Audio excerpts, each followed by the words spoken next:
miss those peanut M&Ms from Katie Dial. I turn around and grab a big old handful of those, and they're just not there.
Joe's Lawn Care, John A. Logan College, Banterra Bank, and Ward Chrysler.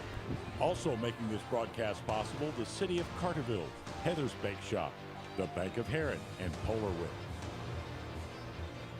It's time for Carterville Lions football. Here's Keenan Clark and the voice of the Lions, Dave McKenzie. Good evening, everybody. Welcome to week 3 of the high school football season, and it's the first road game of the season for your Carterville Lions, making that 2.5-hour drive north, Keenan Clark, up to Charleston. This is my very first time I've ever came to Charleston, and we stopped over at Eastern's campus for a little bit, grabbed a bite to eat, and man, what a nice town this is. Yeah, it's a nice town. The field has kind of a retro feel to it. You've got that big crown grass football field with you mentioned the scoreboard was kind of retro looking with the bulbs on it that have to be replaced from time to time. But we're sitting right here in the middle of a neighborhood downtown or just outside of downtown Charleston.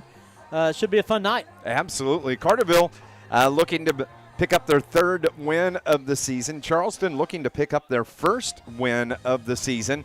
Let's talk first about the Charleston Trojans. They ran into 2 really juggernauts in week 1 and week 2, losing to Robinson and to Paris those first 2 weeks. Yeah, they've taken a couple on the chin, but whenever you get home and it's the opening for your seniors who haven't played at home on this season, they're going to have a really big crowd tonight. Like you said, it's homecoming. So we're expecting a pretty good atmosphere to get this game started. Absolutely, and you always want to win on your homecoming night. You want to win your season opener at home as well. So kind of set the tone. So that's what Charleston's looking at. Carterville coming off of 2 nail-biter of games. They get that 35-34 1-point win over Marion in week 1. Last week it didn't get any easier, but they did pick up the 7-point win over Nashville, and this Lions team got tested in week 1 and week 2, and that's not a bad thing. No, and people will look at something like that and say, well, they got a little bit of luck here or a little luck there, and you know what? You create your own luck, and good teams find ways to win, and so that's what the Carterville Lions going to hang their hat on is like they found ways to win close games, and that's going to pay off later on. Absolutely. This is your Shawnee Health pregame show, and, of course, we've talked, I think one of the surprising things that's come out of this season is, we knew that the line play was going to be outstanding, but I think we're a little bit surprised by the strength of the run game led by Johnny Miller. Johnny's been great so far. He's been over 360, 370 yards over his first 2 games, and he's had to carry a lot of load. Like, he's not doing it on easy runs. Like, he's ran hard. He's had to earn those yards, and offensive line has done a nice job of getting him that first step, but he's done a lot of work on his own too. Yeah, he's run for average 30 possessions a game, running for about 191 yards a game. He's just been outstanding to watch.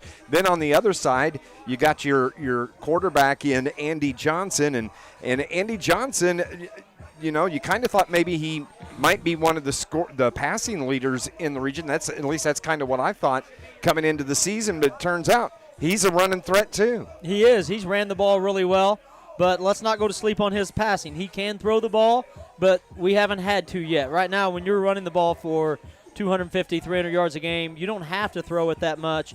And then when you have that card later on, you can play it when you need it. Yeah, he's averaging about 81 yards a ball game throwing. He averages throwing about 11.5 passes a game. It's that running game where he's averaging about 95 yards out of that quarterback position. Yeah, let's not forget that he's doing that while playing defense. Yeah, right there in the box at linebacker. And, that's not easy on anybody, particularly somebody who's got that much strain and stress on him. He's calling all the offensive plays, and he's also calling all the alignments on defense as well. So that guy's got a lot going on. I can imagine that he probably sleeps well on Friday nights. And a week ago had one of the most unbelievable interception returns for a touchdown. Wound up getting called back because of a penalty, but as I was going back and watching tape this week, I've replayed that probably 3 or 4 times, and I still don't know how he made it to the end zone. I thought he was dead to rights at least 3 times on that return. It was crazy, but it was like we said, it got wiped off from the penalty. Yeah, and I was most impressed with the fact that he just took it from Jack Dotson on the interception itself. Jack was about to wrangle that in, and Andy was like, no, I'll take that one. Give that to me. This is your Shawnee Health pregame show. We're going to go on and take our first break. Both teams are in the locker rooms getting their final instructions from their head coaches. When we come back, speaking of coaches, you're going to hear from the head coach of your Carterville Lions, Brett Diel. That's coming up next here on News Radio WJPF. Bank with people you know, who know and love Southern Illinois. First Southern Bank is a community bank that cares for and gives back to the communities we serve. Locally owned, local people, local decisions, and locations throughout Southern Illinois to serve you. First Southern Bank, community banking at its best. Member FDIC, equal housing lender. Visit First Southern Bank at firstsouthernbank.net. Ralph's Small Engine is your full-service repair shop that keeps your equipment running year-round. At Ralph's, they treat each customer like family. They offer the best brands of the business, like Hustler, Skag, Echo, and DeWalt. Financing is available with interest rates as low as 0%. They don't do high-pressure sales. Just get you into the equipment you need at the best price. Family-owned since 1995. Ralph's Small Engine on Highway 51 just south of Elkville. Best of luck this season. As a parent, you want the best care for your family, and at Shawnee Health, we provide just that. I'm Dr. Kai Fansuri from Shawnee Health's Carterville location. Our team, including Dr. Mathine Nexad and nurse practitioners Amanda Reynolds and Teresa Johnson, offer comprehensive care for every member of your family, from newborns to grandparents. Whether it's checkups, managing conditions, or sports physicals, our Carterville team is here to keep your family healthy. Call to schedule an appointment or visit ShawneeHealth.com. Go Lions! Coach Brett Diel joins us on our pregame show. First road trip of the year. Boy, this is a dandy road trip. Two and a half hours up here? Yeah, it's going to be about a 2.5 hour drive, and I think we're looking forward to the road trip. You know, it's kind of nice sometimes to get away from home. Of course, we like playing in front of our crowd, and, you know, it's a great atmosphere here. But sometimes there's something to a road trip where your team is together. You know, you have a couple meals together and walkthroughs, and, you know, a different town, different spot. The focus just tends to be a little bit better when you don't have the distractions sometimes that you do at home. Let's talk about flashback to last week. Another gritty win, I think, is the best way to put it, against that Nashville team. What'd you see when you got to go back and look at tape? You know, I think that during the game we felt a little frustrated running the football. You know, Nashville was pretty physical and packed the box, and then we're breaking the film down, and, you know, we had about 300 yards rushing again. I was really surprised, and I thought we did a pretty good job on first down of getting 5 or 6. And then the problem is that we had too many no gains or losses. We got to get rid of that. We should always be moving forward towards the chains and keep those chains moving. And we weren't very good on second down. And I think that was when I went back and looked. First down was great, second down wasn't, and then third down is all about conversion percentage, you know. So, and we were okay on that, but when you're doing that all game long, that's kind of why we stalled a little bit, I thought. So we need to do a little bit better job of eliminating those no gains or plays for a loss. One of the things that I don't know that we've really talked about it in the first 2 games, and when you go back and you look at the stats, defensively, your rushing defense has just been outstanding. Yeah, we knew that one of our strengths was going to be our defensive line. We have a lot of experience back, and our linebacking crew is pretty good too. And, you know, part of it, Marion didn't even attempt very many rushes. I think they only had 7 attempts. But Nashville was up, you know, in the 20s, and I think they only got like 30-some yards, so like I think it was like 1.6 or 1.8 a rush. So we're proving to be very difficult to run on, and what we're seeing is that the play differential and the time of possession differential is heavily skewed towards us right now, and I think that's why we're 2-0 against 2 very good teams. Is when we can possess the ball and run a lot more plays than our opponent, we just need to come up with a stop or two to really turn things. And, you know, I think after 2 weeks, I think we've run offensively 50 more plays than our opponent.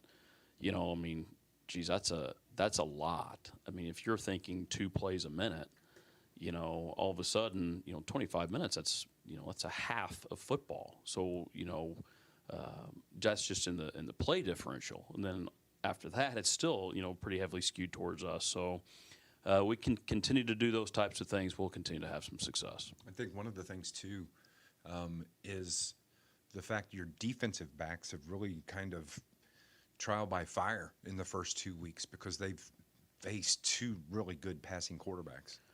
Right, and this is where our inexperience was. You know, we graduated all 4 starting defensive backs from last year, and so we were all new in the secondary, and they've got to open up with Marion and then Nashville. So you just got to jump in and you got to figure it out, and you got to figure it out quick. We're getting better. We still have room to improve, but we got some youth back there, and I think that I can see in practice that, they know what they're going. It's just a matter of on game night, we just got to get a little bit, a step faster and go for the ball a little bit better.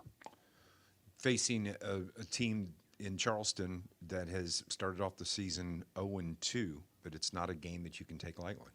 No, I mean, it's going to be their first home game. It's their homecoming, so you're going to get a little extra juice from your opponent right out of the gate. So that first quarter, we're going to have to weather that storm.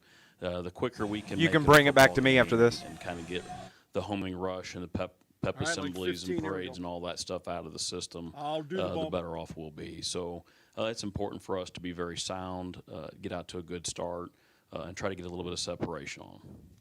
Thank you, Coach. We'll talk postgame. Sounds good. There you go, Coach Brett Diel joining us on our pregame show. Keenan Clark, what'd you take from that? Well, again, I think he's really concerned about getting the the team out on the road, learning how to make this travel. He's not going to say it out loud, but playoffs are a possibility for the Lions this year, a strong possibility, and trips like this are important. And so you don't want to come into a game like this and take it lightly. And he stresses the importance of taking it seriously and come out and execute. And we, remember in our postgame last week against Nashville, when I asked him about this trip, and he said, listen, this is a business trip. We're going up, taking care of business, and we're going to turn around and come home. Yeah, that's exactly what they need to do, and get that routine out and make sure that the kids know how to travel together and ride together, and the coaches are preparing and prepared for this, because you never know. You go round 1, 2, 3, maybe even more. Sometime you're going to travel in the playoffs if you want to make an impact. Absolutely. We hope that's the case. I'll travel them all. Let's hit the road. This is your Shawnee Health pre-game show. A couple of other games of note tonight. There's some big South 7 games, or there's one, Mount Vernon at Marion tonight. But also you've got Benton at Murfreesboro, Massac at AJ, Heron at DuQuoin. Those are three big games right there. Yeah, every one of those will have playoff implications. Yep, absolutely. When you look at the polls this week, the 103.5 ESPN Little Egypt poll came back. Benton Rangers #1. The DuQuoin Indians jumped up to #2. Centralia comes in 3. Your Carterville Lions #4. Johnston City, the top 5 in that Little Egypt poll. I don't like it. I totally disagree with it. I think Carterville has proven they're the #1 team in the region based on the competition they played in the first 2 weeks. Yeah, I think that's so important. Who do you play the first 2 weeks? Because most schools, with the exception of the Black Diamond, most schools' conference games haven't started yet. Exactly. And so Carterville goes out and they grab Marion and they grab Nashville, two teams that they know are potential playoff teams, and square up with both of them, win them both. So, I mean, teams that are scoring 50, 60 points against teams that aren't as good as them, and they know it, like that's not something to hang your hat on so early. When you look at the AP polls this week, and in Class 2A, Johnston City is at #7. Carterville Lions, though, getting some love in the AP 4 poll, Class 4 poll. They're at #10 this week. Yeah, it's nice. Again, they're just polls, but they're just polls. They don't mean anything. Yep. But, yeah, it's nice to have that. And Johnston City also, as usual, they're off to their solid start. Absolutely. That is Keenan Clark. I'm Dave McKenzie. This is your Shawnee Health pregame show. We are going to go on and take another break. And when we come back, we'll continue with our pregame coverage here on News Radio WJPF. In the world of construction, time is money. Introducing Clark Natural Stone's fleet of volumetric concrete mixers. With their state-of-the-art mixers, they mix the exact amount of concrete you need on site, saving you time and money. Stop paying for concrete you do not use. From foundations to driveways, sidewalks to patios, call Clark Natural Stone at 618-997-3889. Clark Natural Stone, shaping the future of construction. This is the anthem. This is the anthem. SIU Credit Union knows what it means to be a part of a team. Whether you're on the field or in the stands, community is what it's all about. They're not just here for your financial needs, they're here to give back, because people helping people is at the heart of everything they do. You can join SIU-CU if you live or work in one of the lower 24 counties in southern Illinois. That's right. If you're a Lions fan, you can be a part of their team too. Learn more at SIUCU.org. SIU Credit Union, your financial home team. Membership required. Insured by NCUA. Looking for a bakery that's anything but ordinary? Heather's Bake Shop in downtown Carterville is serving up sweet surprises every day. From fresh cinnamon rolls, cookies, scones, cream horns, and muffins, all made from scratch with love and other natural ingredients. And don't forget the coffee bar. Sip on hot or cold brews, espressos, or a latte while enjoying a grab-and-go breakfast or lunch, all made just the way you like. Stop by Heather's Bake Shop in downtown Carterville or catch them at local vendor events. Heather's Bake Shop, baked with love, served with a smile. This is Southern Illinois' #1 for news and talk. News Radio WJPF, 1340 AM Heron and WCIL 1020 AM Carbondale, a member of Max Media.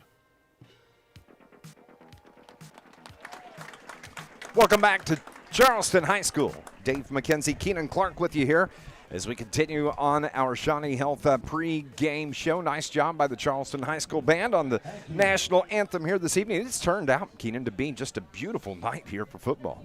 Oh, yeah, there's a little breeze, but it's not the typical Central Illinois blowing that you get coming through here. It feels really nice out there. Temperature's good. Everybody seems to be ready for some football tonight. Carterville's got a decent crowd for as far as we had to travel here. Absolutely, and as we look across the way there, and yeah, they did a nice job making this trip up here, about 2.5 hours or so. Here come the Lions as they make their way out of the locker room, led by Carterville Cheer. And the big Lions banners flags that they carry in front of the team. Carterville going to be in their white over white uniforms with the orange uniforms this evening. And they make their way on to the turf here at Charleston High School. It is homecoming for Charleston this evening, so looking for some extra activities here this evening. But like you said, Keenan, this is a nice facility. I kind of like this. Yeah, it gives that old school feel. I kind of like it. They've got the signs painted, the tunnel to run through, big student section down there, so they're ready to play some football tonight. So they fire up the walk-on music, and they'll be making their way out of the locker room here momentarily. Of course, Carterville was home for their first 2 games of the season. This is week number 3 in the first road game. Going to be back on the road next week as the Lions are going to be taking on cross-county rival, the Heron Tigers, next Friday night. So a couple of road games for your Carterville Lions. Don't forget, you can watch the game with our YouTube live stream if you go and just search Carterville Lions at Charleston Trojans. And you can get the radio call right there. Also, don't forget about our River Radio Sports Central. If you go to riverradiosportscentral.com or download that app, you can get the radio call and on all of the teams that we cover in Southern Illinois. And then tonight after the game, make sure you join Darren Kennard for Friday Night Live right there on River Radio Sports Central Facebook page. He recaps all of tonight's action from all across the region. And that's right there on River Radio Sports Central Facebook Live. You know what I'm seeing a lot here tonight? What's that? I'm seeing a lot of high school football pride here. I mean, every person from Charleston's wearing red or has a Trojan shirt on. You've got the JFL in front of us. The band's on the field to help escort the players out there. And it just feels like an old school high school football game. Absolutely. I completely agree with you as they break through the sign at midfield at the 50, held by the cheerleaders. And, of course, Charleston's colors similar to Murfreesboro Red Devils, kind of a crimson and gold colors on their jerseys. So you'll see a lot of parallels with Murfreesboro. We mentioned that the press box is like the one we see in Murfreesboro. Yeah, we did. Speakers are right outside of our window like they are at Murfreesboro. I think they do that to us on purpose, though. Yeah, I think, man. I haven't heard the train whistle yet. No, me neither. And Charleston made a visit to Murfreesboro a couple of years ago in the playoffs, correct? Yes, they did. They did. They were their radio guy was up here talking about it earlier that they had been down there. So really looking forward to this tonight here at Charleston. Carterville is going to have the football to start things off. The first possession of the game, they're going to be moving right to left on your radio dial. Fans are right here below us. We're on the home side of the field. Carterville lined up over on the far side. This evening, there's the horn, and Carterville on the field first. Coach Brett Diel trying to pick up win number 3 on this 2025 football campaign. Coming out to do the kicking, it's going to be Max Weber that does the kicking. Carterville sends 2 deep. Looks like Johnny and Reginald back there. Reggie doing some kickoff returns. They're going to swap. This kicker may be capable of getting it into the end zone. He's a good kicker, apparently being scouted by some D1 schools. That's Max Weber. Has it teed up there at the 40-yard line, and we are underway. Beautiful kick right deep into the end zone. Well done. Touchback. That's where Carterville is going to get the football. Yeah, we'll see what Coach Diel has in store for this first drive. I think that they're hoping to take a shot at some point in time and maybe get a quick score. It'd be nice to get out of the blocks running. So it's going to be Carterville football from the 20-yard line, and quarterback Andy Johnson brings his offense out onto the field. Andy averaging about 81 yards passing.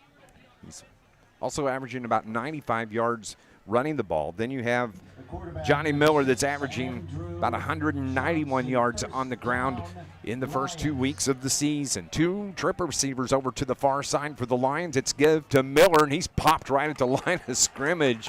Man, he didn't get one step and was hit right there. And it's going to bring up 2nd down and 10 now for the Lions. Yeah, there wasn't anything there. He's just going to have to be patient. Those holes are going to open up tonight. I think our offensive line has an opportunity to make some plays. So Andy Johnson comes out of the huddle. Center Jackson Smith stands by the ball during the huddle. He gets the play call, and now he's ready to go. 3 receivers here near side, 1 to the far side. Johnson screen pass here to the near side. Breaks across the 20 to the 30, across the 40, down the left sideline and pushed out of bounds. And what could have been a late hit, Zach Carter has a big gainer for Carterville. Yeah, he got rolled all the way over into the bleachers on that one. I think that might have got hit a little bit late, like you said. Really good job. That what we did the last week that I noticed is that our receivers have been blocking very well. And it's little things like that that set you apart in big games. You have to be able to block downfield. You got to be able to make tackles. So they bring the ball out to the 44-yard line. Big gain for Carterville. Johnson sends those 3 receivers to the far side. They slip one down just a little bit further. Miller is the running back off his right hip. 1 receiver near side.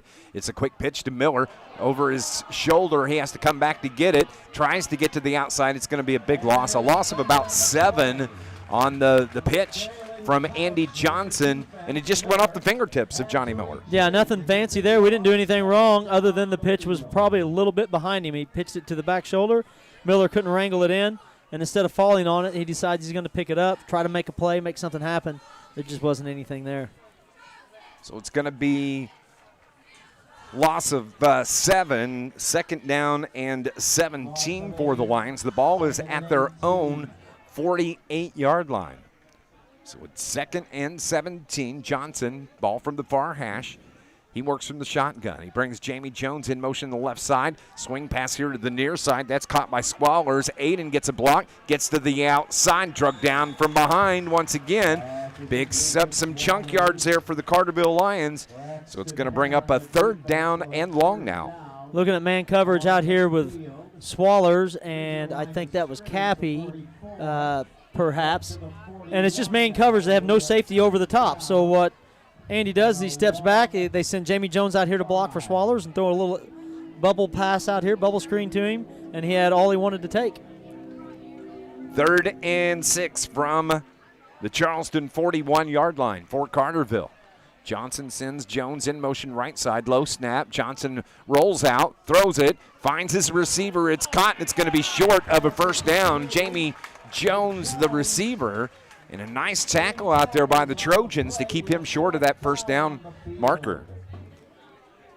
Yeah, Jamie comes in as the goes in motion and runs up like he's going to block on the end and then releases out into the flat, and he's wide open. No one picked him up on that. 4th and 2. Carterville's going to go for it. They have it at the Charleston 36-yard line. Johnson, 2 receivers to the far side. First down for Johnny Miller. He's going to move the chains as he picks up about 4 on that carry. So the second first down for Carterville. This is going to be the 7th play of the drive for the Lions. I consider us lucky that we didn't get a illegal motion penalty on that one. We had a little bit of a lean forward, got up on our toes before the ball was snapped. They didn't throw the flag. We'll move the chains. 1st and 10 for the Lions from the Charleston 33. Johnson, 2 receivers left side. Brings Jones in motion. Gives it to Miller. Sidesteps and finally wrapped up right there. Powers his way forward. That was a hard fought. Maybe 3. Looks like it's going to be about a 5-yard run for Johnny Miller, bringing up 2nd and 5. Yeah, he spins over and gets right inside of Bryce Ryman, and Ryman just went ahead and picked him up and carried him another yard to help him out on that play. So here we go. 2nd down and 6 for Carterville.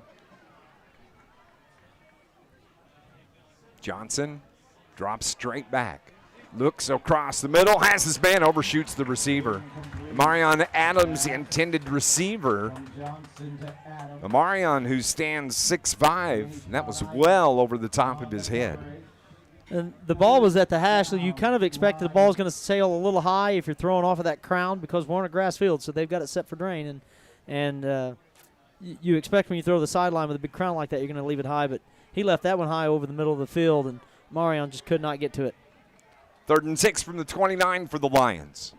The first drive of the game, Carterville started at their own 20 on the touchback. Andy hands it off to Johnny Miller. First down for Miller as he gets tripped up, but he keeps fighting his way, picks up an additional 2 or 3 after the trip, and first down for Carterville. That little inside trap is that's our bread and butter play. We got a nice trap from our weak side guard right there. Broke open a hole, and Johnny did a lot of work to get to that one. 10th play of the drive for the Lions. 1st and 10 from the Charleston 17. Johnson from the shotgun, claps his hands, gives it to his tailback. That's Carter Jones on this carry. Carter makes a move toward the pylon. Touchdown for Carterville, and Carter Jones on the 17-yard touchdown run. You know, going into the season, you're expecting that Carter Jones is going to get a lot of touches, and really he hasn't needed to so far. He plays defense, so they're trying to conserve him a little bit on offense, and Miller's been playing so well. Jones hasn't had the touches in the last couple of weeks, but we saw right there what he's capable of doing, why they were so high on him in the preseason. 17 yards on that touchdown by Carter Jones. And coming in to do the kicking, that is Gavin Johnson. And there was a whistle before the kick, and it's going to be an offside.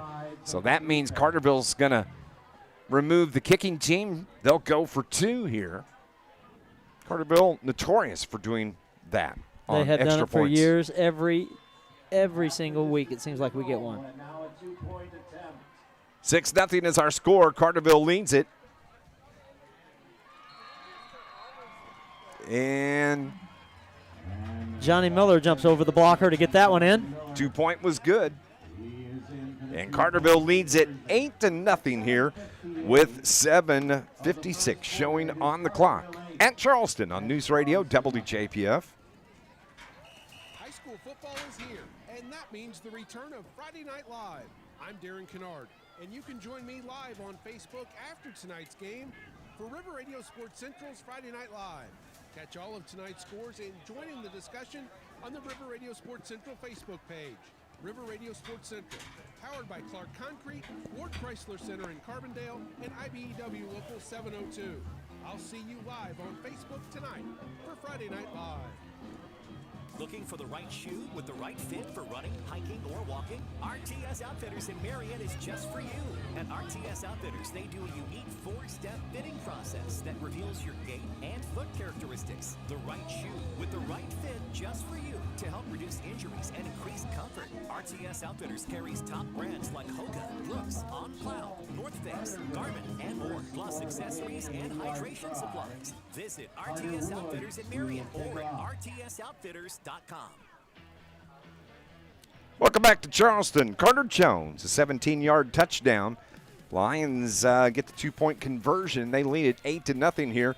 And that's at the 7:56 mark as Carterville's kicking it away. Short kick is going to be taken by the upback at about the 25-yard line, and that's where he falls down. So Charleston is going to have the ball here with 7:56 on the clock. The offense had a successful drive. They had to complete a 3rd down and a 4th down conversions to make that touchdown. We'll see what Coach Gerald's and his defense has dialed up here for the first quarter. So here come the Trojans, their first possession of the game on the offensive side, and they are led by their quarterback, number 17, Wyatt Gordon. Gordon, a junior, quarterback and defensive back. As Charleston moves left to right on your radio dial, they have it at their own 27-yard line, and it's the give to the running back. That is Blaine Taylor Lutz on the carry. We're going to see a lot of that, I think. Charleston likes to run it straight ahead. They like to run it between the tackles. They do a lot of inside pulls and traps in there. But the question is, when you do something like that, you have to do it a lot of times in order to move the ball all the way down the field. Like, you have to sustain 8, 10, 12-play drives sometimes in order to make that happen. And it's hard to do that without making a mistake. Carterville leads this game 8-0, and Charleston takes their time in the huddle. They finally break huddle. Quarterback Wyatt Gordon sends 3 trip receivers here to the near side. As his running back right on his left hip. It's a low snap, gets away from Gordon, and Carterville just covers him up right there. He can do nothing but just fall on the ball. Low snap down at his ankles, and he falls on top of it. So it's going to be third and 10 now for the Trojans. He didn't even get a chance to set a play up on that one. It was just a matter of following the ball and prevent the turnover and try to live for another down. Ball back to the 26-yard line. And we got a stoppage on the field. As over on the far side, official helping Carson Davis, kind of sending him over to the Carterville sideline. So it must have been an equipment issue. That's what I would assume. It's an equipment issue. Looks like he's working with his face mask or chin strap now. So here comes Wyatt Gordon, excuse me. Drops back, rolls right, wants to throw, pressure, has to get rid of it. It's going to be short. Was intended here on the near side. Drayshawn Ike is the intended receiver. So 4th and 10 now for the Trojans from their own 26-yard line. Good job. Carterville got some pressure on Gordon that time. A lot of pressure, and Zach Carter, Drake Cappy right there to gobble it up. If the throw had been to him, there wasn't much he could do. So Trojans are set up for the punt. Carterville has their man deep. He's standing at the 35-yard line. The snap, the kick, it's a good kick. Coming up to receive it, that's Johnny Miller. Miller takes it at the 38-yard line, dodges a couple of defenders on the far sideline before he's wrapped up right there. And that's where Carterville is going to get the ball right back here at the 6:23 mark here of the opening quarter. We do have a penalty. It's going to be against the Lions, so that's going to back them up, a push in the back. And Carterville has the ball. Hey, don't forget, Lions broadcast is brought to you by Malone's Early Learning Center in Carterville, offering programs for infants to school-aged children, as well as pre-K and Head Start. It's the best care anywhere. It's Malone's Early Learning Center in Carterville. Yeah, right there at the point of contact, we had a little push in the back, probably didn't have much of an impact on the play, but it was right in front of the official, and that's going to get called. 1st and 10 for the Lions from their own 37-yard line. Johnson looks to throw, pumps it across, has his man there. Oh, behind Carterville's receiver in Hayden Harrell. Hayden kind of trying to one-hand that ball behind him. Yeah, he had a lot of room to work if he'd had just been able to ring that one in. But like you said, it was behind him. There wasn't anything that Hayden could do to get that one. But they do have space. They're giving our receivers a lot of room to work. So if we want to throw that little screen pass like we love to throw, it's going to be there. Yeah, we got our 3 receivers here on the near side, Swallers, Cappy, and Harrell. And only 2 defensive backs on this side.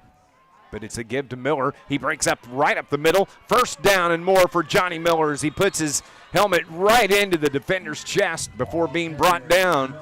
Another nice run from Johnny Miller on the 1st down carry. He got to the safety, and there was no tiptoeing from Johnny. It was just dig your heels in and run right over the top of him. Brings it out to the 47 of Charleston. So plus yards. Again, trip receivers here near side. And again, only 2 defenders. I bet they've seen that. We're going to be looking this way at some point in time. Here comes Miller, breaks free off tackle again, hits through a couple of defenders, down to about the 30, cuts it back up, across the 25 to the 20 before being brought down near the 10-yard line. Johnny Miller again with a big carry for the Carterville Lions. He got some really good downfield blocking. Broke a tackle about 3 yards past the line of scrimmage, and when he got outside, it was a lot of green in front of him. 1st down, and that's going to be just outside of the 10, so it's about the 10 from the 11-yard line. As 5:33 showing here in this 1st quarter, Carterville threatening to extend this 8-0 lead. Ball on the near hash. Carterville in their white over white uniforms. Johnson throws it across the middle, caught and brought down short of the line of scrimmage. Going to be marked at about the 3, and Hayden Harrell picks up another reception for Carterville. Goes out and meets the defender, turns around, sets down in that spot. Andy got it to him just as soon as he turned around. Nice play, good execution, a great little 6-yard gain. So it's 2nd and Carterville can get, no, they can't get another 1st down. As it's the give right up the middle. On the carry, Carter Jones brought down short of the goal line. They can get a 1st down, I think, there, Dave. I couldn't tell. I think there's a little gap there. Okay. Looks like it. So it's 3rd down now for Carterville, 3rd and about 1. Touchdown would be better, though, here. Yeah, absolutely. So Johnson comes up under center. He's got Carter Jones as the fullback, Johnny Miller the tailback. Who's going to get it? Snap, give to Carter Jones, and he was dumped right there. I don't know that he got in. We'll see where the mark is. No touchdown indicated, so it's going to be short. Yeah, I don't know if he even picked up anything on that one. I don't either. Tripped up there on the give to Carter Jones, so it is going to be 4th down. Timeout taken by Charleston. No timeout. My apologies. Linebacker came through untouched and just put his helmet right in Carter Jones's belly. Same after lineup. he got the ball, yeah. Line up now. Andy Johnson. That time he gets in. He got the push from behind as it was the 1-yard touchdown plunge for Andy Johnson. Another good drive. Carterville took care of the ball, moved it down, had to convert a 3rd down play. So when you're doing things like that, you're going to put points on the board. Johnson on the score. Into the point after is Gavin Johnson.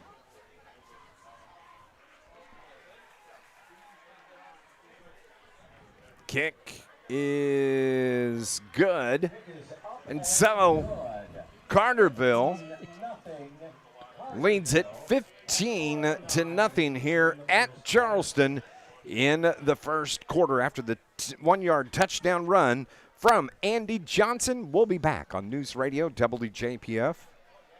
John A. Logan College is proud to support area high schools in the classroom and on the playing field. John A. Logan offers high school students the opportunity to earn college credit while in high school. Students can get a jump start on their college careers while saving money. After high school, students can easily transition to one of the college's career and technical education programs or a traditional baccalaureate transfer program. No matter your path, you'll know why everyone says, why would you go anywhere else? Good luck this season and visit jalc.edu. I'm Damian Mayo Jr., and I'm proud to represent Southern Illinois when playing for Saluki men's basketball. It's important to me to give back to this region. That's important to Banterra Bank also, and it's one of the reasons that I'm proud to be a customer. They support their communities, and with their mobile app, I can bank on my time. Plus, they offer a Saluki Visa debit card that supports SIU scholarships and athletics. That was an easy win for me. Banterra Bank, official partner of Saluki Athletics, member FDIC. Welcome back to Charleston. It is the kickoff after the Carterville touchdown. Goes out of bounds over on the far sideline, and that is where Charleston is going to take over. This Lions broadcast brought to you by Stephen Rich's Barber Styling for men, women, and children, offering cuts, styling, and perming. Walk-ins are welcome, and they're right there on South Division Street in Carterville. Carter Woods with a nice job on that kick. He puts it right over the up back's head, and Blaine Taylor-Lukes from Charleston couldn't do anything but just lay on it and got him set up just inside of the 35, just inside the 30-yard line. Yep. It's down at the 22-yard line, 1st and 10 for the Trojans as Wyatt Gordon takes the snap, looks to throw, has his man. It's caught out here by Drayshawn Ike and finally dropped across the 30-yard line. Good coverage there. Cappy and Jones take him down right away. And, you know, Carterville knows that the quarterback here, he can throw a good ball. Like, there are times when he throws it really well. I think he's inconsistent at times, but when he gets his feet underneath him and he's not being pressured, he throws the ball really, really well for this Trojans team. That is Wyatt Gordon, the quarterback. He works under center this time.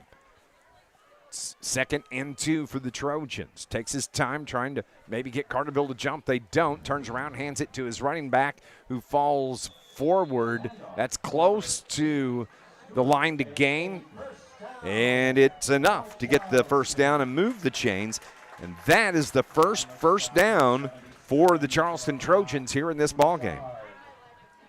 I mean, like last week, the game that Bouchard and Brown and Barnhart had in there, Davis, like they did such a good job defending that line against the run. They send 2 receivers to the far side, one on the near side. Gordon looks to throw, overshoots his receiver. It was intended out there on the far side by Braxton Hanner. Falls incomplete. 2nd down and 10 now for Charleston from their own 32. Yeah, again, I think they had decent pressure on him that time. Already in the backfield was, I think we had, Barnhart was right there on top of him when he made that throw. 15-0 our score here at Charleston. It is 2nd down and 10 for the Trojans. Ball on the near hash, moving left to right. Gordon, the quarterback. 2, 3-step drop, had pressure right in his face, gets rid of it, dumps it off. Out there on the far side, Traylon Couch cuts it up, and he brought down from behind. That is a touchdown-saving tackle out there, but Traylon Couch busted open for a first down. That was a beautiful play for the Charleston Trojans. What's lost on that is that the quarterback was hit as soon as he touched the ball. He had somebody right in his face, made a good throw, and then about 4 tackles before Zach Carter just barely pulled him down by his belt loops. Beautiful play, moves it into Carterville territory for the Trojans. Wyatt Gordon, the quarterback, under center once again. Running back stacked behind him, gives it to his tailback, trying to get to the outside, grabbing a hold of the jersey, finally bringing him down, and a flag comes in late on the carry from Traylon Couch. There's a couple of flags. I think maybe a face mask, maybe a late hit. We'll see. Oh, I think they're definitely going to get a face mask on this one. Couch was dropped for a loss at midfield. We'll see what the officials say as he Looks out toward the press box, talking to the head coach. It's Coach Brian Halsey, who's right there with his quarterback in Wyatt Gordon. Face mask on the Lions. It's declined. Late hit. It's going to be the late hit on Carterville. They'll take that one.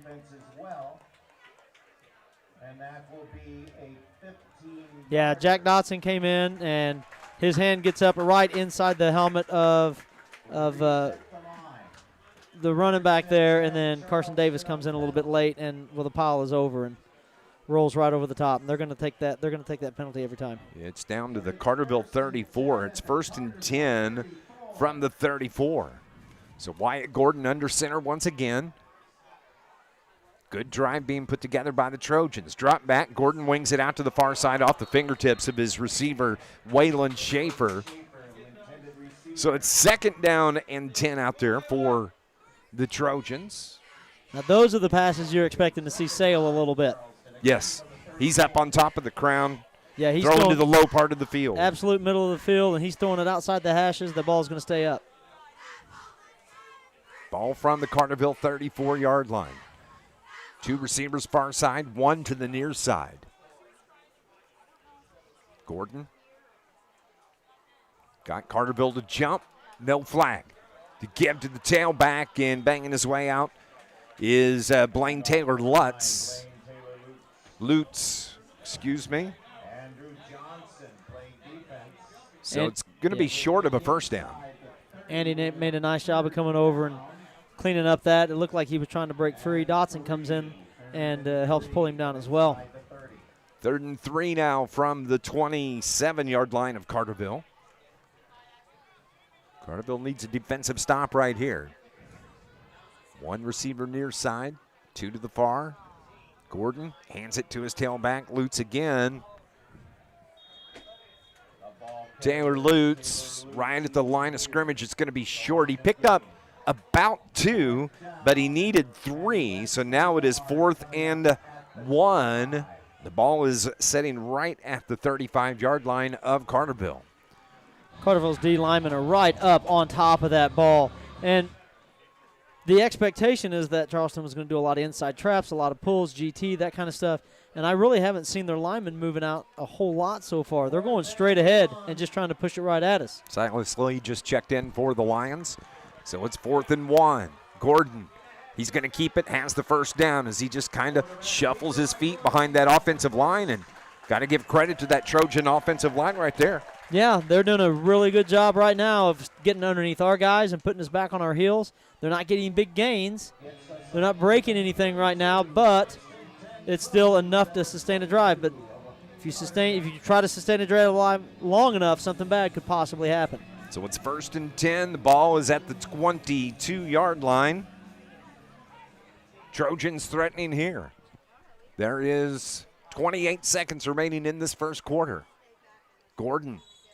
And a flag, that may be a delay of game. No, I think the tackle moved. Yeah, he did. You're right. So it stops the clock. It's going to be a motion on Charleston. I think number 77, Trent Keaton over there, had a little bob.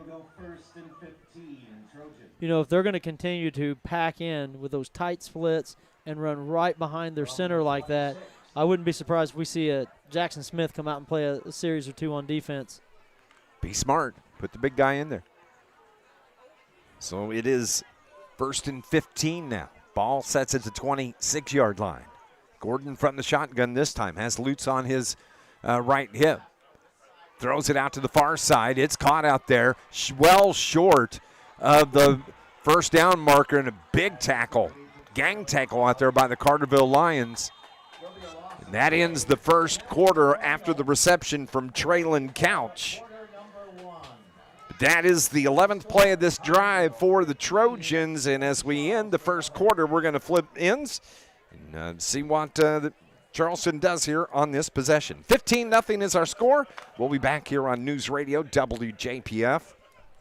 Rain or shine, sleet or snow, call Joe. Joe's Lawn Service, Carterville, is a locally owned and operated business serving Southern Illinois for over 20 years, specializing in much more than commercial or residential lawn care. Joseph McMahon and his crew can do snow removal, bush hogging, tree trimming or tree removal, landscaping maintenance, and much more. Call 534-8148. Rain or shine, sleet or snow, call Joe.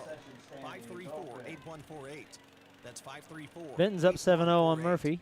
You Don't see let the name that. fool you. The International Brotherhood of Electrical Workers, Local 702, represents more than just electricians. The IBEW is made up of Southern Illinois linemen, tree trimmers, telephone workers, utility workers, city employees, factory workers, construction workers, and many more. So when you support the IBEW, you're really supporting Southern Illinois. Help make Southern Illinois a brighter place. Put your trust in the International Brotherhood of Electrical Workers, Local 702, providing a better lifestyle for members and a better life for all. Welcome back to Lions football. Dave McKenzie and Keenan Clark with you. Charleston has it. They are driving here. Their best drive of the game. It is second down and about 16, 17. Low snap and just dropping on it right there. That was Quincy Strange. That looked like the old single wing It did. backfield, and then the ball got snapped to one of the halfbacks, and it was low, so he just fell on it. So it's going to be,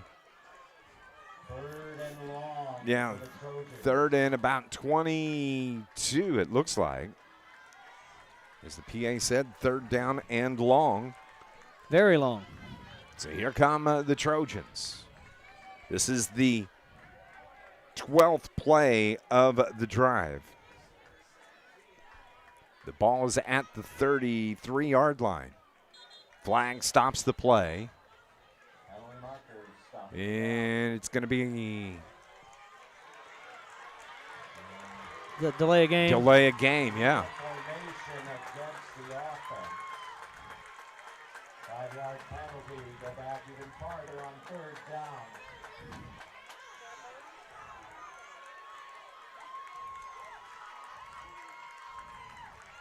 From the 38. Scoreboard showing third and 26. That's what I was trying to look at. Also trying to figure out why the crowd was cheering here on the I near don't know side. what they're cheering for. I think the there's something cheerleaders. going on down here with the cheerleaders. It yeah. is. So it's third and 26. They bring a man in motion. He settles in on the left side. Gordon takes the snap. Looks to throw. Deep pass down the left side. Puts it up out of the reach of his receiver. That was intended for Traylon Couch. So now, 4th and 26.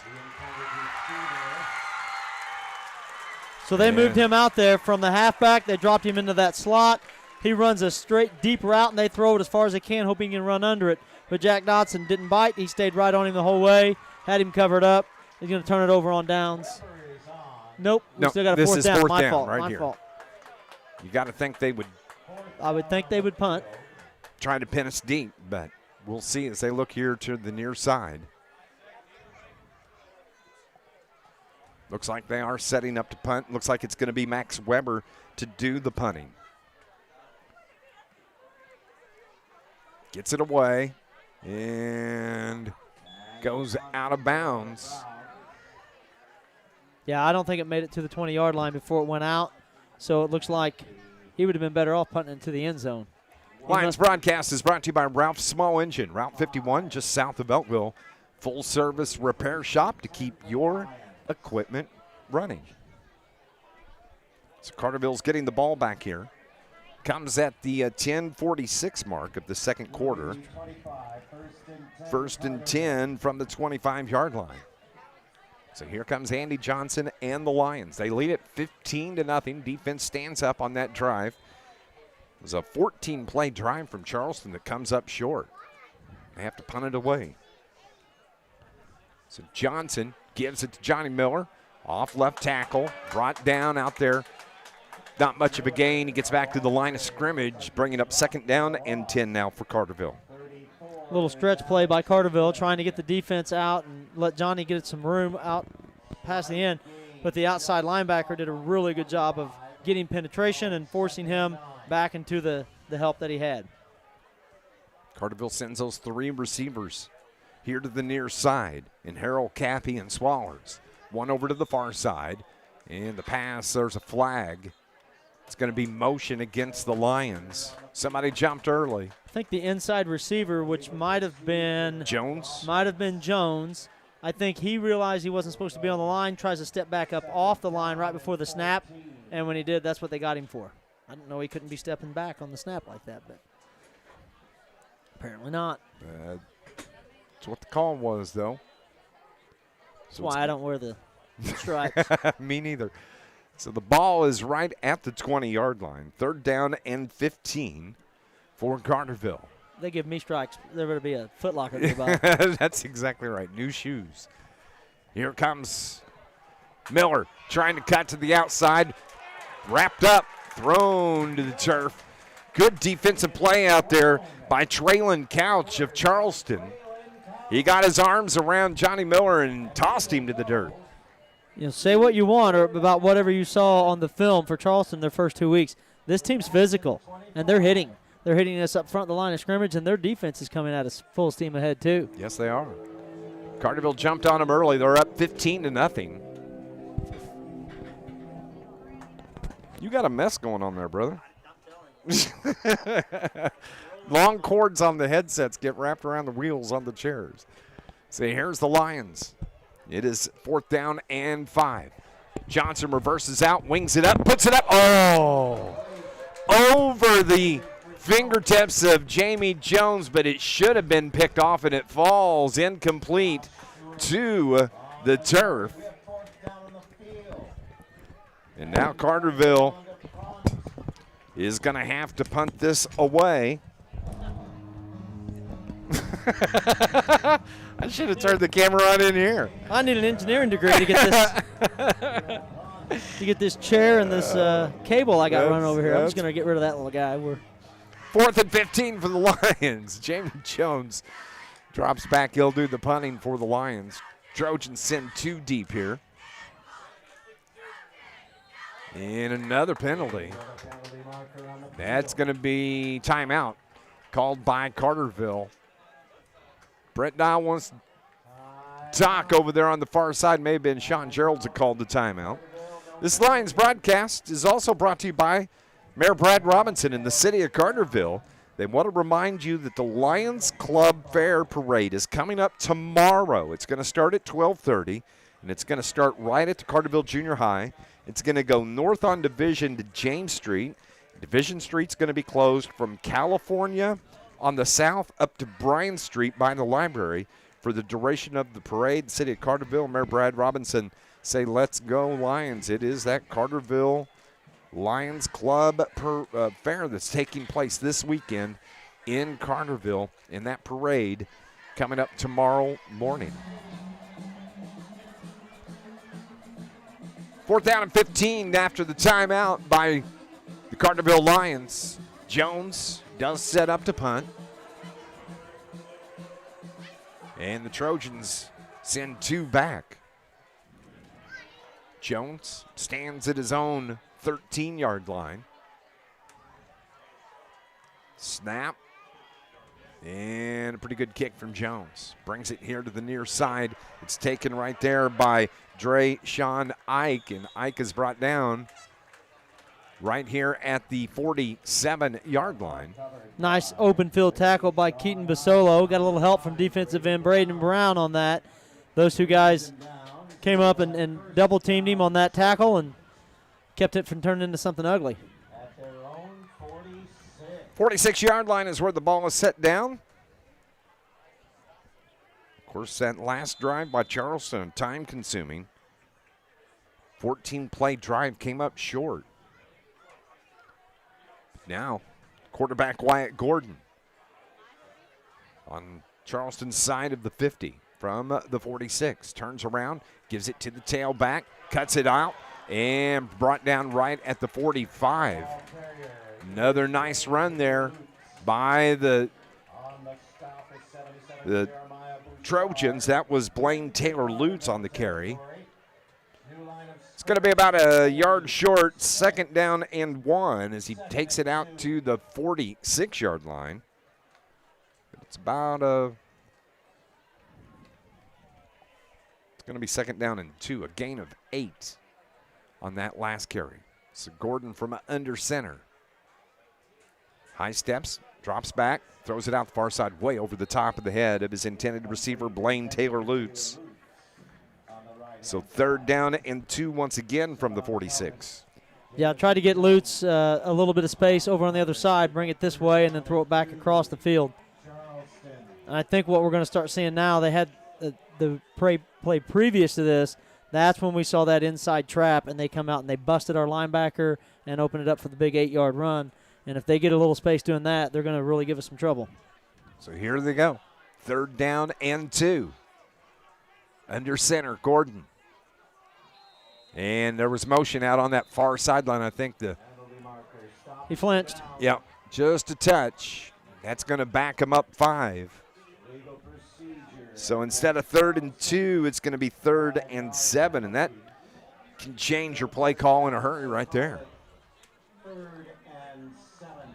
Yeah, you finally get something going, and your last couple of drives have been decent. They had, a 14-play drive earlier, and then you just keep shooting yourself in the foot with these little penalties and miscues and drop snaps and things. So the ball now is at their own 49-yard line.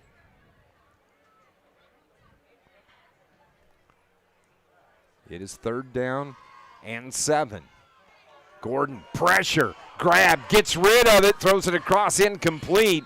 Great pressure out there by that Carterville defensive line. Great job. We had 3 guys on him running him down, and he threw a really good ball for the situation that he was in. He was running for his life. If they would have completed that pass, we'd have put that on our highlight film. Yes. Falls incomplete, so now it's 4th and 7 from the 48-yard line. Looks like Charleston. Looks like Carterville is going to put Johnny Miller back to return the punt. He drops back to about the 12-yard line. So again, it's going to be Max Weber that does the punting for Charleston. He's standing at his own 35-yard line. Snap comes to him, gets the kick away. Miller lets it hit, and it takes a Carterville bounce. And finally, it's covered up at about the 27-yard line, and that's where Carterville is going to get the ball back here with 7:43 remaining in this second quarter. They lead it 15-0 here in the second.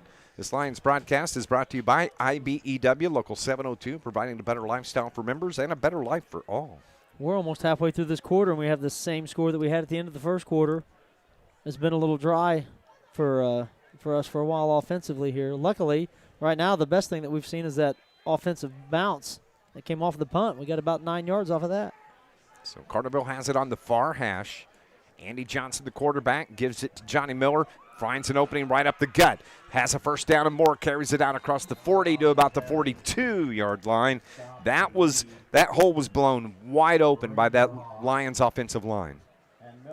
Yeah, that's just a little inside trap. They run that. That's their Utah play, and they'll block down. The guard will go to the other side, kick out that backer, and if he gets him, there's nobody that can even get to Johnny Miller until he gets to the second level. Carries it out to the 42. So a gain of 15 on that by Johnny Miller. Miller averaging about 181 yards a game in the first 2 weeks. Johnson's going to keep it himself. Falls forward. Short gain of just a couple. So it's going to bring up 2nd down and 8 as he got it out to the 44-yard line. Is that the first time we've seen Johnson carry the ball in the middle like that? I think so. Short gain of 2.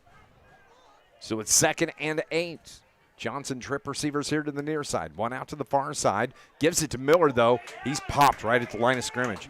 The defensive line for Charleston is very, very good. They're getting us hung up, and they're confusing us a little bit, and they are sending those linebackers at 100 miles an hour. They're really stunting hard and trying to force us to do things in a hurry or go places we don't want to go. But their linebackers, when that ball is snapped, are both head down, get behind their shoulder pads, and they're going. 3rd and 8 from the 44. Coming up at halftime, you're going to hear from Darren Kennard, our River Radio Sports Central halftime report. This is 3rd down and 8 for Carterville. And Brett Diel wants to talk to his offense. He comes walking out onto the field. We're going to take a break as well. Lions lead at 15-0. We'll be back in 60 on News Radio WJPF. The Bank of Heron has been serving Southern Illinois since 1937, offering everything from checking and savings accounts to loans and a full-service trust department. With convenient locations and a dedicated professional staff, our outreach and involvement in the communities we serve plays an integral role in how we do business, proving it's not just a bank, it's a relationship. The Bank of Heron. Find out more at bankofheron.com. Member FDIC, Equal Housing Lender. It's the restaurant you've heard about all your life. One of Southern Illinois' most unique spots for burgers, fries, rings, and now Polar Whip and Energy has car hops. Now you can still go in and order an Aztec or a double cheese or grab some fried pickles, and don't forget about the hot dogs and the barbecues. But the minute you pull onto the lot at the Whip, out pops a car hop to take your order. Call ahead, they'll have your order waiting for you. Number 618-988-9210. Come taste the legend. Easy on the wallet, too. Polar Whip, Energy's finest restaurant. Coming out of the timeout, Carterville's ready to go. They talked to Coach Brett Diel. So now Andy Johnson brings Jamie Jones in motion to the right side, drops back. Screen pass here to the near side. It's caught out there by Harrell. Harrell gets free, streaks across to the 20, to the 10, touchdown. This is a 56-yard touchdown pass to Hayden Harrell. Feel like we've been flirting with this type of success with him all season. We haven't been able to break through it yet. He did have a really big gain on, I believe it was the Marion game, and it got called back on a penalty. But this time, whenever he got a little bit of room, he got to show what his athleticism can do. Got a nice first block from Jamie Jones as soon as he caught the ball, and then it was all Harrell after that. Yes, it was. Man, he's so fast, too. So Lions teeing it up for the extra point. And it's good. So Carterville leads it 22-0. That was a 56-yard touchdown pass from Andy Johnson to Hayden Harrell. It is 22-0. Back in 60 here on News Radio WJPF.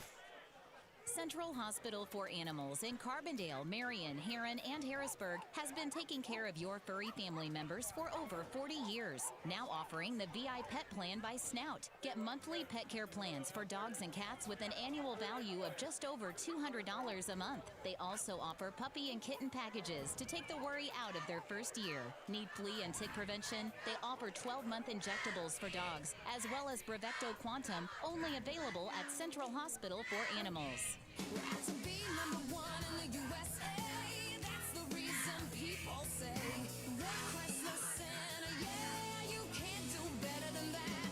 It's a September to remember at Ward Chrysler Center. Discounts massive, up to $15,000 off. Every vehicle on sale, no exception. 0 down, 0 payments for up to 3 months. Touchdown! If you don't come see me today, I can't save you any money. Ward Chrysler Center, yeah, you can't do better than that. Carter Woods to kick off. 22-0. Carterville leads it here with 5:53 showing on the second quarter clock. 56-yard touchdown pass, Andy Johnson to Hayden Harrell. And he streaked it in for the touchdown. Kick away. Liner is going to go. It stays in play. And it's finally covered up and taking a knee deep in their own territory. So Carterville's got Charleston pinned deep here. Nice kick.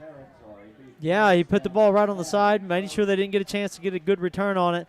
And I think the upback just waited for it to roll out of bounds, but it just stayed inside, rolled right down the hash line, and whenever he realized it wasn't going out, he picks it up and takes a knee.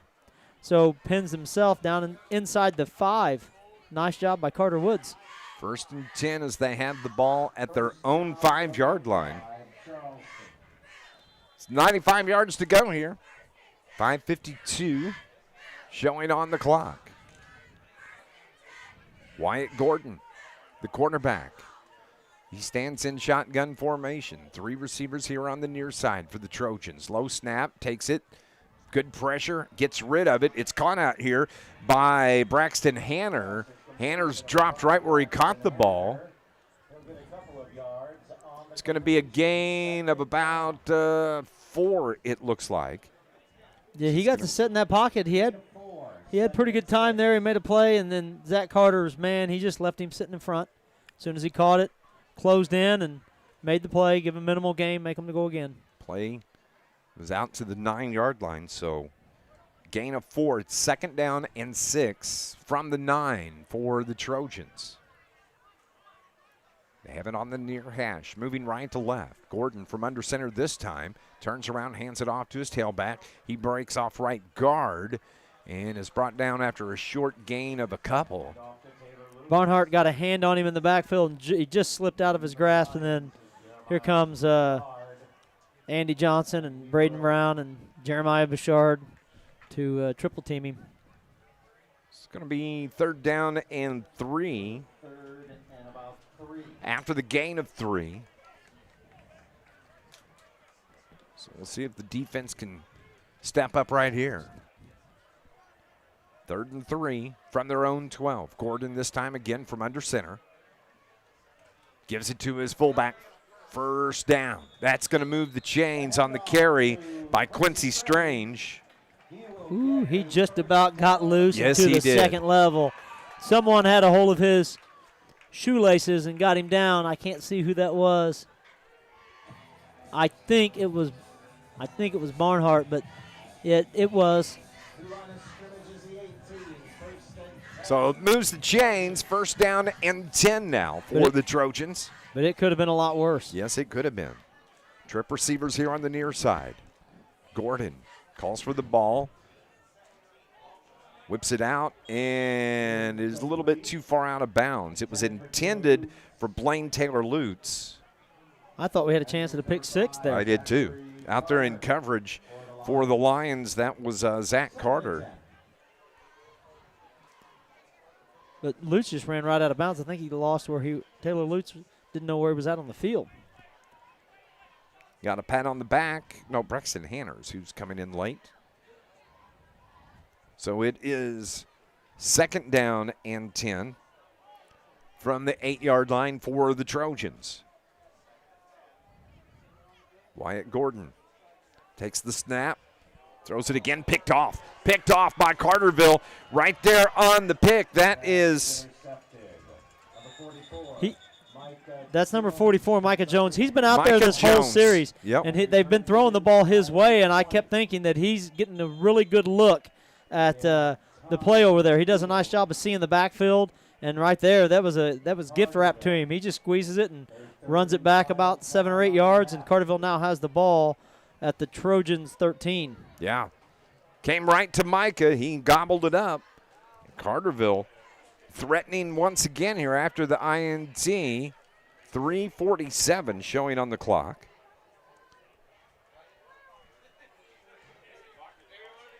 So here we go. 1st and 10. It's at the 13-yard line of Charleston. Johnson sends trip receivers to the far side. One here on the near side. That's Drake Cappy on this side. Johnson takes the snap, gives it to Miller straight up the gut. Breaks it off to the right side across the 5, across the goal line. Touchdown for Johnny Miller. A 13-yard touchdown run from your tailback. I'm watching on that play, the sophomore tackle on this side, Braden Morse. He goes all the way into the secondary. He's not really involved. They're not running it to his side, but he goes secondary and seals off the linebacker on that back side. It went a long way to do that, and that was the cut that Johnny Miller saw, came right off of Morse's tail, and then ran right into the end zone. Great job. 28-0, pending the PAT.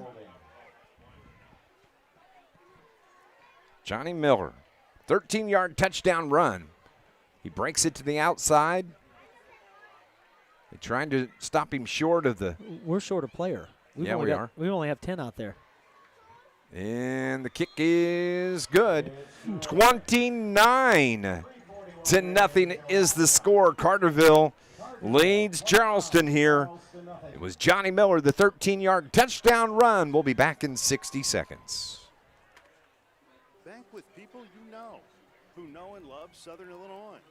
First Southern Bank is a community bank that cares for and gives back to the communities we serve. Locally owned, local people, local decisions, and locations throughout Southern Illinois to serve you. First Southern Bank, community banking at its best. Member FDIC, equal housing lender. Visit First Southern Bank at firstsouthernbank.net. Ralph's Small Engine is your full-service repair shop that keeps your equipment running year-round. At Ralph's, they treat each customer like family. They offer the best brands of the business, like Hustler, Skag, Echo, and DeWalt. Financing is available with interest rates as low as 0%. They don't do high-pressure sales. Just get you into the equipment you need at the best price. Family-owned since 1995. Ralph's Small Engine on Highway 51 just south of Elkville. Best of luck this season. Carterville kicking off again, and this gets past the deep back, and it's picked up at the 5-yard line and brought down at about the 12-yard line. On the return, it looks like it was Drayshawn Ike on the return. Carter Jones gobbled him up, brought him down.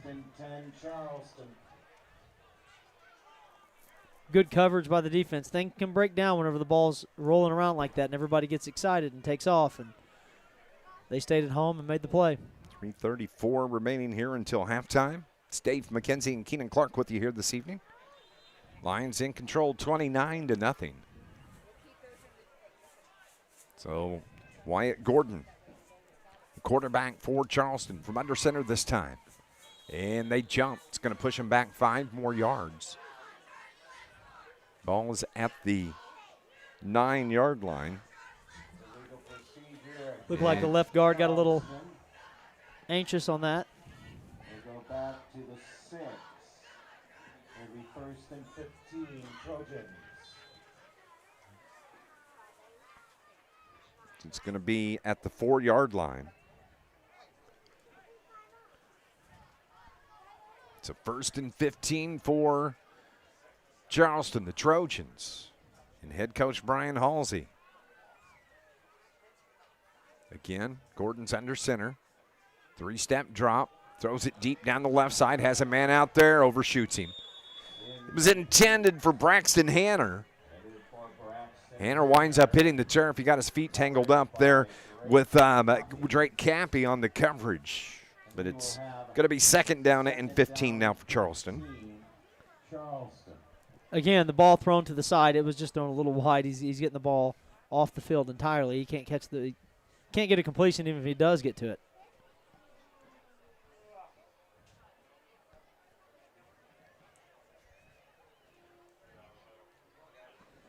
You know, our pressure on the defense continues to be good. We've done a nice job of forcing him to move and throw at the same time. We have a timeout now. Yep, we'll take a timeout as well. There is 3:28 remaining here in the second quarter. Lions lead it 29-0. We'll pause for 30 seconds on News Radio WJPF. As a parent, you want the best care for your family, and at Shawnee Health, we provide just that. I'm Dr. Kai Fansuri from Shawnee Health's Carterville location. Our team, including Dr. Mathine Nexad and nurse practitioners Amanda Reynolds and Teresa Johnson, offer comprehensive care for every member of your family, from newborns to grandparents. Whether it's checkups, managing conditions, or sports physicals, our Carterville team is here to keep your family healthy. Call to schedule an appointment or visit ShawneeHealth.com. Go Lions! Welcome back. Carterville leads Charleston 29-0. Timeout taken by the Trojans. There is 3:28 remaining here in this second quarter. We've seen a lot of Reggie Wilson tonight. He's been covering over here in this corner position quite a bit. Yeah. He's had multiple series in a row. So Gordon, again, looks to throw. He's in the end zone, wings it out to the far side. It's caught out there, and it's going to be short of a first down. Good pressure on the quarterback by Carson Davis, and in that region there was a flag thrown in the backfield. I think this one's coming back. Quincy Strange was the receiver. There is a flag. And it's going to be a hold, and it's going to bring it back. Good eyes by Keenan Clark.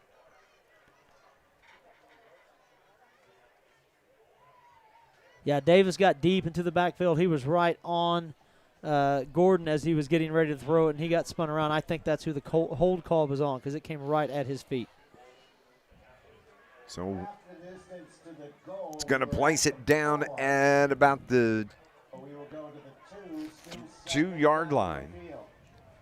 So it's going to be 2nd down and 17. 2nd and 17 from their own 2. Now from the shotgun, puts him quarterback Wyatt Gordon standing in the end zone. Just gives it to his tailback, spins away, gets it to the outside. A flag comes in on the carry by Traylon Couch. Couch has done a nice job running the ball tonight. Yes, he has. He has run through people. He's hit the holes hard. He's shown a little bit of speed. Traylon, a junior running back. Another holding call, though, is going to bring this one back. Once again, we're going to run out of half distances to the goal if we're not careful. Yep. Under 3 to play, 2:56 to be exact. There's a discussion being made. They have yet to mark the football. There. Okay, that's why. Yep. So it's going to be 3rd down and 11 now for the Lions. Well, Carterville, Coach Gerald's is probably thinking time management here. Yep. If you move them back, you're not really getting many yards back, and they just get to keep the ball, play more downs. We want the ball back so we can try to score again. Absolutely. Give it to the fullback, spun down right there. On the carry, that was Josh Stewart. Yeah, Barnhart met him as if he wasn't even touched. So yeah. He throws his blocker off, gets to the guy, brings him to the ground, and that should guarantee Carterville another possession here. It's going to be 4th and 9 now. So Carterville's going to get it back. Johnny Miller drops back to the 50-yard line.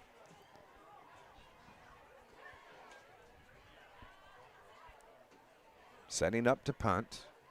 Standing just inside the end zone. One hop snap, gets it away. Did a job, good job getting that away. And it's a Trojan bounce down to about the 48-yard line. That's where Carterville's going to start here with 1:58 remaining. Plenty of time for Carterville to score. For sure. They about scored on the punt snap. The ball bounced twice, and then Cherry hopped right up to his waist. He grabs the ball, gets it away just before it gets blocked by Braden Brown. So Carterville in Trojan territory. It's 1st and 10 from the 47 of Charleston. Over on the far hash, Johnson takes the snap. Ooh, inside handoff now to Jamie Jones. He cuts it to the outside, down the far sideline. 1st down and more. Stiffs arms a defender. That was a sweet play. It was the give to Johnny Miller, who gave it to Jamie Jones. Yeah, I don't think that we've seen that play this year. If so, I've overlooked it. I don't think so. A little misdirection or reverse. I don't know how you would call that, but it was a good run by Jamie, showing a little bit of power and some speed around the end. Down to the 26 of Charleston. 1st down for the Lions, trying to add on to this 29-0 lead. Jamie Jones in motion, settles on the far side. Johnson throws it across the middle, has his man. Amarian Adams with the catch. He takes it down. Touchdown! Amarian Adams. And that is a 26-yard touchdown pass from Johnson to Adams. He was excited, as he should be. He caught the ball at his waist, made a good run after the catch, and then he carries the ball all the way to the sidelines. The ref had to go get him to get the ball back from him. But great play by Amarian to get in there. Good throw by Andy. Nice job by the Lions. Score quickly. Get it to 35. 35-0, pending the PAT. So that was a nice play. 26-yard touchdown pass. The kick is good. How about that? 36-0, Carterville. And there's still a minute and a half remaining here in the quarter. We'll be back in 60 seconds here on News Radio WJPF. Are you looking to enhance the beauty of your home or garden? Look no further than Clark Natural Stone, your go-to destination for rock, decorative stone, mulch, and even topsoil. With a wide range of high-quality natural stone products, Clark Natural Stone has something to fit your taste and style. Clark Natural Stone understands your unique wants and needs when it comes to turning your home into the talk of the town. So if you're looking to make the outside of your home as beautiful as your inside, go 5 miles east of Marion and talk to the folks at Clark Natural Stone. Clark Natural Stone, premier landscaping service of Southern Illinois. News Radio 1340 WJPF Heron. SIU Credit Union knows what it means to be a part of a team. Whether you're on the field or in the stands, community is what it's all about. They're not just here for your financial needs. They're here to give back because people helping people is at the heart of everything they do. You can join SIU-CU if you live or work in one of the lower 24 counties in Southern Illinois. That's right. If you're a Lions fan, you can be a part of their team too. Learn more at SIUCU.org. SIU Credit Union, your financial home team. Membership required. Insured by NCUA. Kick is taken, and a big tackle there by the Lions. A flag comes in. Going to get him for a horse collar on that one. Yeah, looks like it. Carterville leads at 36-0 here on the road at Charleston. Cal Dunning out there on the kickoff team makes good contact, and then as he's bringing him down, he just got him around the neck a little bit, threw him to the ground. I don't think Cal minds all that much. He was ready to get out there and hit somebody. 125 showing here. 1st and 10. 15 yards. As they set it down at the 44-yard line. 44. It's Carterville. They score. Carter Jones, 17-yard touchdown run. A 1-yard run from Johnson, a 56-yard pass from Johnson to Harrell. Miller, a 13-yard touchdown run, and then Johnson to Adams. That's where we stand, 36-0. Throws it across, caught. Good coverage out there. Schaefer, the reception. Safety Drake Happy came over and read that ball and just gobbled him up, took him down to the ground. I think he was trying to wrestle the ball from him as they hit the ground, but Schaefer wasn't going to let that one go. It's going to bring up 2nd and 1. He came up about a yard short. Ball is at the Carterville 47. So Gordon from the shotgun, low snap, rolls right, has some pressure, dumps it off, put up, tipped out of bounds, and Gordon took a shot as he released that ball, and right there for Carterville, it was Carson Davis that put the pop on the quarterback. Davis came from all the way on the other side of the field and had it in his sights all the way, and then hit him right at it. Nice job in coverage by Reggie Wilson out there. 3rd and 1 now. So clock has 43 seconds showing. Ball is setting down at the 47 of Carterville. 3rd down and 1. This time, Gordon's under center. Turns around, gives it to his tailback. 1st down for Charleston. Brought down right at the 45. It's going to move the chains, keep the drive alive. Carter Jones meets him at the line of scrimmage, hangs on long enough for Bouchard to come and clean that one up. But like you said, it's still enough to get the 1st down. Clock is running quick, though. Under 30 seconds to go. This may be the last play of the quarter. They send 2 receivers out to the far side. 1 here on the near side. Low snap. He does throw it, chucks it down the right side, puts it up, and caught, and touchdown from the 45-yard line of Carterville. It's a 45-yard touchdown pass. It was number 15 on the reception. And that is Ike. Drayshawn Ike. And Wilson was there, had inside coverage, got his hand inside the receiver, between the receiver and the ball, and Ike just pulled it away from him and walked into the end zone. And I don't think the kick is good. Oh, they did get it. Makes it 36-7 after the extra point was good. And we still have 11 seconds remaining. We'll just keep it right here. But, yeah, down the far sideline. Good coverage. Just a good catch. Couldn't have been better coverage. When the ball was caught, he was right inside of him. You couldn't have been in a better spot to defend it. He just rips it away. Yep. And Wilson's laying on the ground kind of helpless after the ball was caught. Yep. Pretty pass. Makes it 36-7.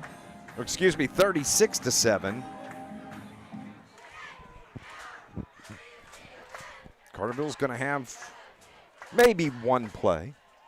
We'll see if they just take a knee and head into halftime. I was thinking the same thing. They might just take the knee and go in, come back out on the drawing board. Now, Carterville does not get the ball to start the second half. It should be Charleston ball, so that could be a reason to take a shot. Carterville sends a couple deep. Charleston tees it up at their own 40-yard line. Max Weber does the kicking for Charleston. The last time he put it 8 yards deep into the end zone. Yes, he did. That was the opening kickoff. A little bit of a crosswind. He's being recruited by some D1 schools. That's what I heard. As a kicker. Here's the kick. Gets all of it. It's going to be taken at the goal line, though. Is this Reginald? And driven down short of the 20.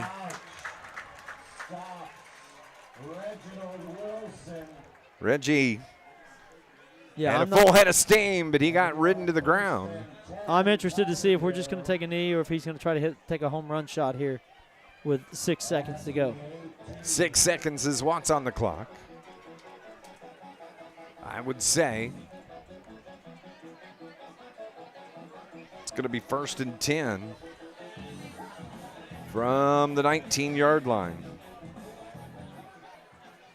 Johnson wings it to the left side, almost picked off. Almost picked off. It hit right into the midst of Quincy Strange defensively. Josh Stewart. Silver lining is that play only took 2.2 seconds. So there's still 4.5 seconds. I wonder if this changes anything. I would say not. Because that ball could have easily have been taken into the end zone. Yes, it could have. The wrong way. Johnson still standing in shotgun. Brings a man in motion. Throws it deep down the left side to Adams. It falls incomplete, and that ends the end of the quarter. 36-7 is our score here at Charleston as we are going to halftime. 36-7. Carterville has the lead. Stay with us.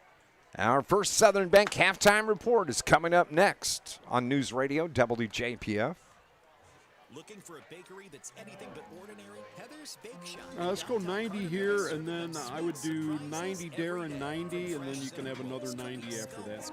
Okay. And muffins, all made from scratch with love and other natural ingredients. And don't forget the coffee bowl. Sip on hot or cold brews, espressos, or a latte while enjoying a grab-and-go breakfast or lunch, all made just the way you like. Stop by Heather's Bake Shop in downtown Carterville, or catch them at local vendor events. Heather's Bake Shop, baked with love, served with a smile. Looking for the right shoe with the right fit for running, hiking, or walking? RTS Outfitters in Marion is just for you. At RTS Outfitters, they do a unique 4-step fitting process that reveals your gait and foot characteristics. The right shoe with the right fit just for you. Is he coming right back to Kennard? He's coming to us, and then we'll go to Darren. Okay. I may go refill this then. So you want one? Have 5:15 when you launch that. Do you want one, Dave? Yeah. Okay. Where they have them up here? No, I didn't. I'll just go get John one. A. Logan College is proud to support You need area some money? high schools in the classroom and Okay. on the playing field. John A. Logan offers high school students the opportunity to earn college credit while in high school. Students can get a jump start on their college careers while saving money. After high school, students can easily transition to one of the college's career and technical education programs or a traditional baccalaureate transfer program. No matter your path, you'll know why everyone says, why would you go anywhere else? Good luck this season and visit jalc.edu.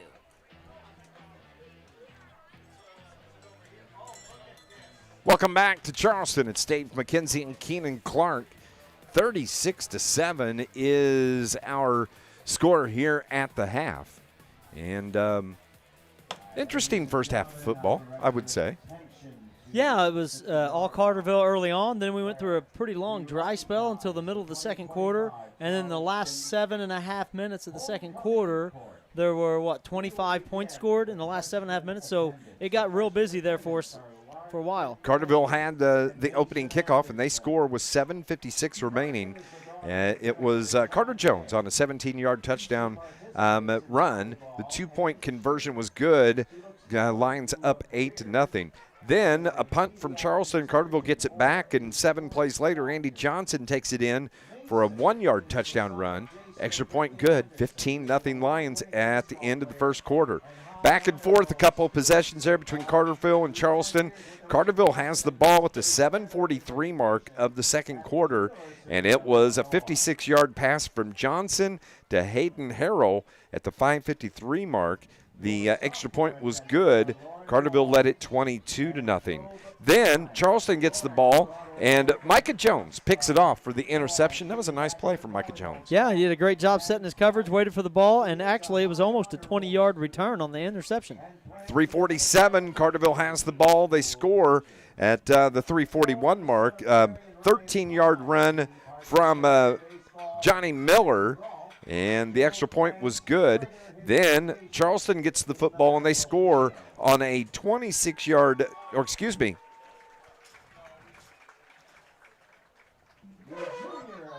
I got my notes mixed up here. There we go. Now I've got it.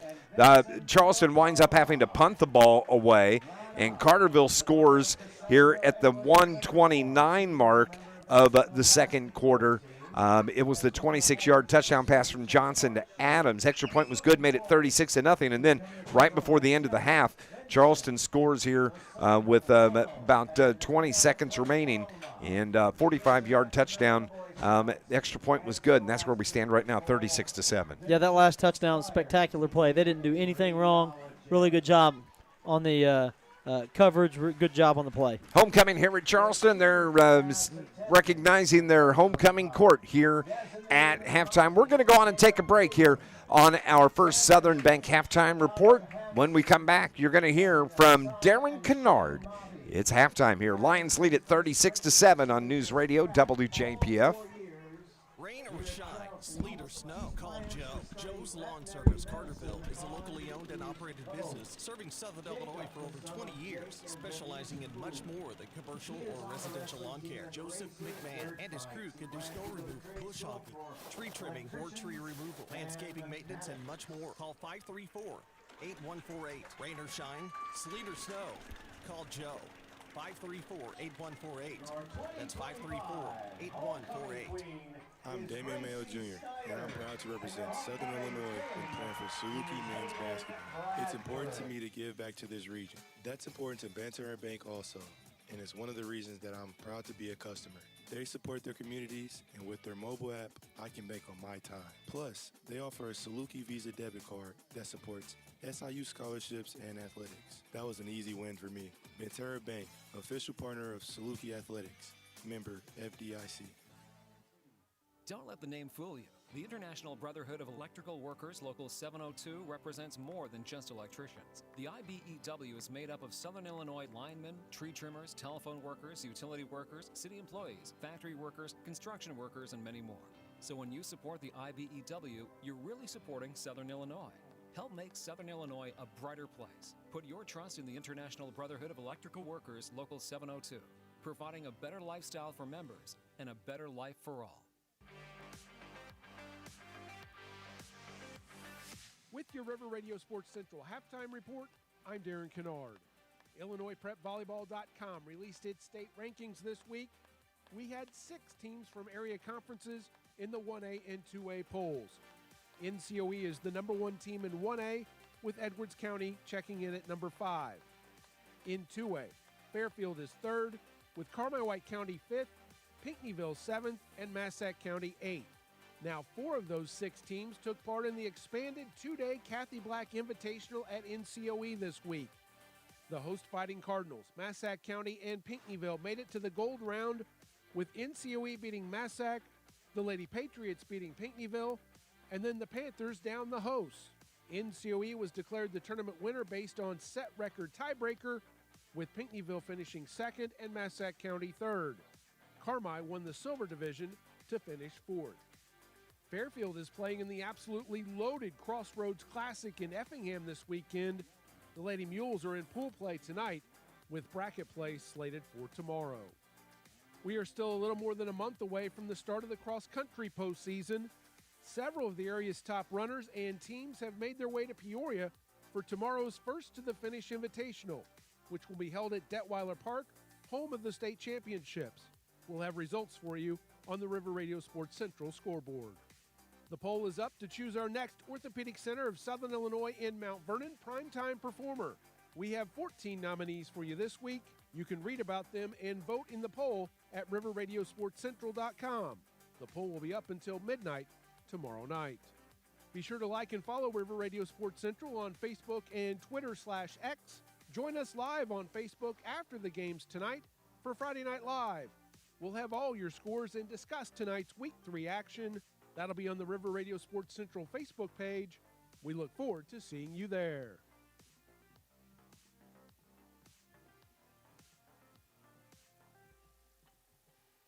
It's the restaurant you've heard about all your life. One of Southern Illinois' most unique spots for I'm here. burgers, fries, rings, and now Polo Whip and Energy has car hops. Now you can still go in and order an Aztec or a double cheese or grab some fried pickles. And don't forget about the hot dogs and the barbecues.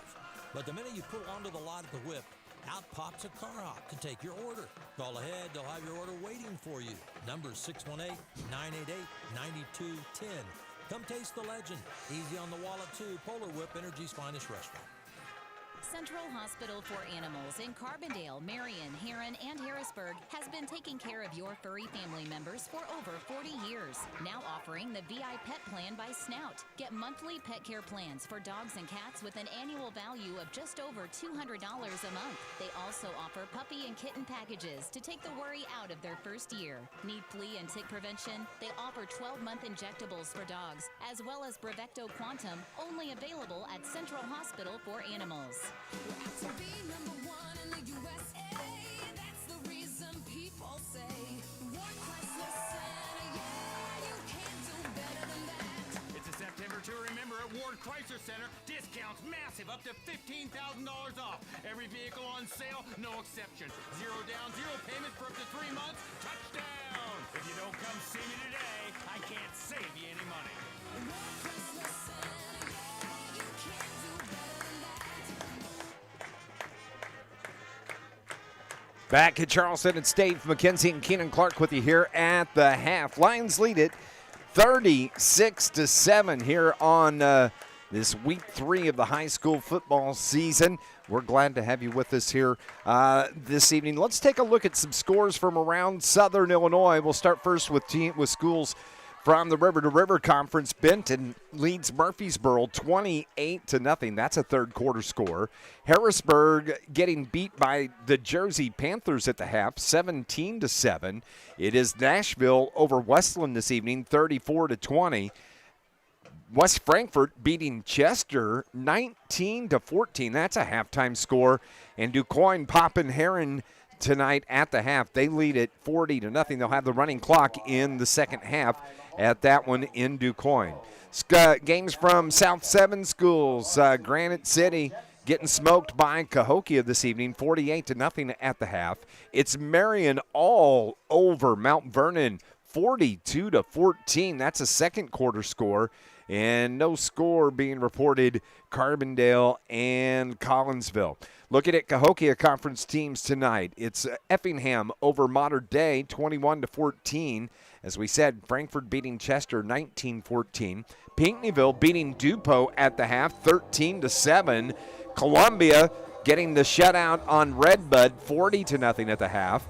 Hayworth beating Carlisle, 27-0. And Freeburg, a 2-point lead over Taylorville, 16-14. Black Diamond games this evening. JC leads Edco, 28-7. It's Flora over Christopher, 28-0. Sesser getting beat in the third quarter, 8-6 by Red Hill. Fairfield leads El Dorado, 16-0 at the half. And that is a look at your scores from around the Southern Illinois region. Anything stand out to you right there? Obviously, I'm going to be looking for teams that we play and making sure that they're taking care of business because playoff points do matter. So you're looking at Nashville's in the lead, Marion's in the lead, Murphy. You know, those are the schools that help give us a difference between a 1 seed, 3 seed, 5 seed, and that could mean playoff games here and there. So, you know, I'm kind of a nerd about that stuff. I like to make sure that we're getting everything we can out of it. Absolutely. 28-0, Benton leads Murfreesboro here this evening. Like to see Murphy make a game out of that since we don't play Benton anymore. Yeah, and we definitely want to see Murphy have to do what they need to do because the more we can get of them on film, better it helps us whenever we get to travel over there to Jackson County ourselves. Yeah, that's a Week 8 matchup this evening. Hey, 36-7, what would you like to see from the Lions here in the second half? I think even though we're winning, it feels like this is Carterville's game. It feels like Carterville's going to win this one, but, you know, it's never decided yet. I'd like to see some urgency. I'd like to see our offense with some big plays and play with a little bit of enthusiasm. I felt like at times in the first half we were a little flat, and I think we just went through the motions, a couple of 3-and-outs, and that's something that other schools haven't been able to have us do. And, you know, you got to shake off the bus ride and come out and play football at some point in time. Absolutely. So Charleston's going to get the football to start play here in the second half. But, you know, they had that really pretty pass play, 45-yard touchdown from Gordon to Ike, and defended well. He just went up and got the football and ripped it away and took it in for the touchdown. Well, we mentioned earlier that was the thing that Carterville wants to try to prevent is the big plays, force them to sustain a drive and go 14 to 18 plays because as of now they haven't been able to do that. It was that long shot that they took that scored, but if you can make them make the play time and time again, eventually Carterville's defense is going to make it hold. Carterville's going to be on the road week 4. Much, much shorter drive next week, though. It is. About 4 miles, 5 miles? Yeah, and it's going to be a little cooler in the press box that day as well. Yes, They've it got will nice be. Air conditioning, good sports views. It's a little hot up here. Carterville's going to be at the Heron Tigers coming up next Friday night. And, of course, Keenan and I will have pregame coverage starting at 6:40. You know, and I'm going to beat you to it this year. At the end of tonight, third of the season's already gone. Wow. Hadn't even dawned on me. You're right. Oh, yeah. Yeah. Yeah. So this season is moving fast. It seems like it takes forever to get here. Yep. And then once it starts, it just rips right through. Next thing you know, it'll be homecoming. Next thing you know, it's week 9, and you're counting playoff points and finding out when we're going to play. Hopefully, that'll come up soon enough. Yep. So the Trojans are out on the field. They're going through their warm-up. And Carterville's got kind of a hike from the locker room here at Charleston. It's over the river and through the woods, I think is how the song goes. It is. My grandma's house where their locker room is here at Charleston. So they're making their way here to the field at the moment. 36-7 is our score. We're going to go on and take our final break here from Charleston at the half. It is our first Southern Bank halftime report on News Radio WJPF.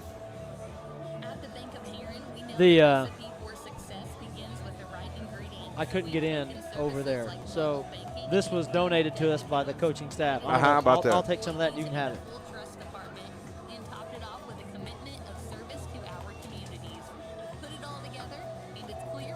Oh.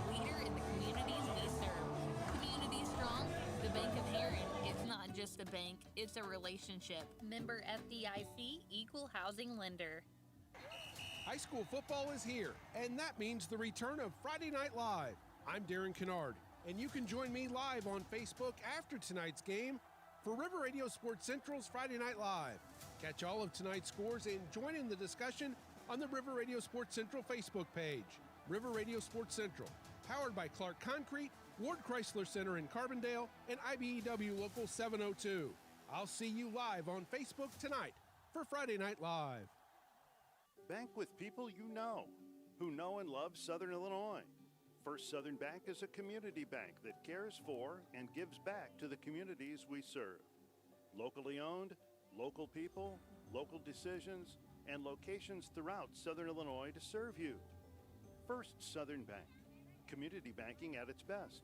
Member FDIC, equal housing lender.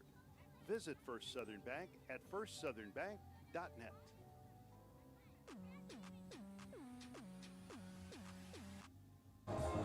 Welcome back to Charleston. It's Dave McKenzie, Keenan Clark with you. Hey, don't forget, big weekend taking place there in Carterville. And Mayor Brad Robinson and the city of Carterville, they want to remind you of the Lions Club Fair Parade. That is coming up tomorrow, and it's going to step off at 12:30 tomorrow afternoon, beginning right there at the Carterville Junior High. And it's going to go north on Division Street up to James Street to the park. Division Street is going to be closed from California on the south end to Bryan Street by the library on the north end for the duration of the parade. Again, that is going to be coming up to 12:30. And if you're going to that parade tomorrow, make sure you hydrate properly. It's going to be hot. It is going to be hot. 95, I think. Take you back for some candy, too. Yes. Chocolate's going to have to be put in the freezer when you get home, just to kind of. Usually it doesn't make it home. No, that's true. That's true. But it's a big deal, that Lions Club Fair Parade coming up tomorrow, 12:30. Appreciate the city being a sponsor of Carterville Sports once again this season. Carterville finally makes their way out to the field. Trojans are going to have the football to start play here in the second half. Lions lead it 36-7.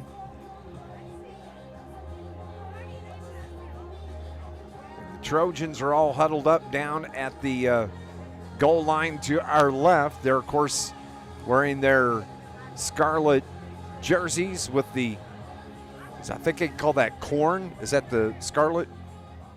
I'm not sure what they call that. I think they're. It's red and yellow to me, Dave. Yeah. Maybe gold. Okay. Red and gold. We'll give them the gold. Okay.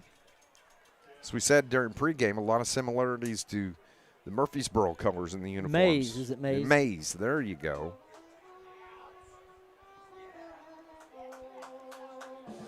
So. We've had a lot of music. I don't know if they can hear it in the background or not, but there has been quite the discotheque going on outside. I mean, they're music guy pumping it up. They are. For He's the crowd. working at it. It's like a club here. It's like Lynn Navarre is working. It is like Lynn's working. That's exactly right. Lynn, good on the music as well. Always. Carterville makes their way out to the field. They'll be kicking off, kicking it from right to left. Again, this is homecoming night here at Charleston. They've shut this down. So. Yeah. They coaches were going to head to the sideline. I'm going to have to work a little harder now.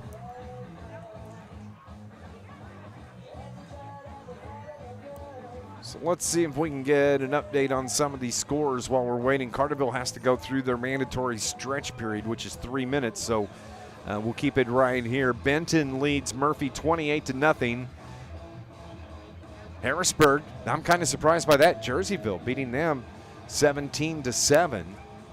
You know, that's another game that's a playoff point. If we get that opportunity, need Harrisburg to battle back on that. Nashville leads at the half. They lead Westland 34-20. Frankfort leads Chester 19-14 at the half. DuQuoin pitching the shutout against the Tigers of Heron 40-0. That is a halftime score. And again, don't forget, tune in to Darren Kennard tonight. Watch River Radio Sports Central's Facebook page. He'll usually put a post up around 10 o'clock on saying when he's going to be going on the air. He goes around, gets all the recaps from the scores from around Southern Illinois, and he does that all right there in the studio. You can follow them on River Radio Sports Central on the Facebook page. You can go to riverradiosportscentral.com and download the app. Keep that on your phone right there. You know, we cover 5 different high schools at River Radio all season long: Marion, Carbondale, Heron, Murphy, and, of course, your Carterville Lions. And so you've got all that right there, including Saluki and John A. Logan Sports as well. It's all right there in one spot. Just go to riverradiosportscentral.com.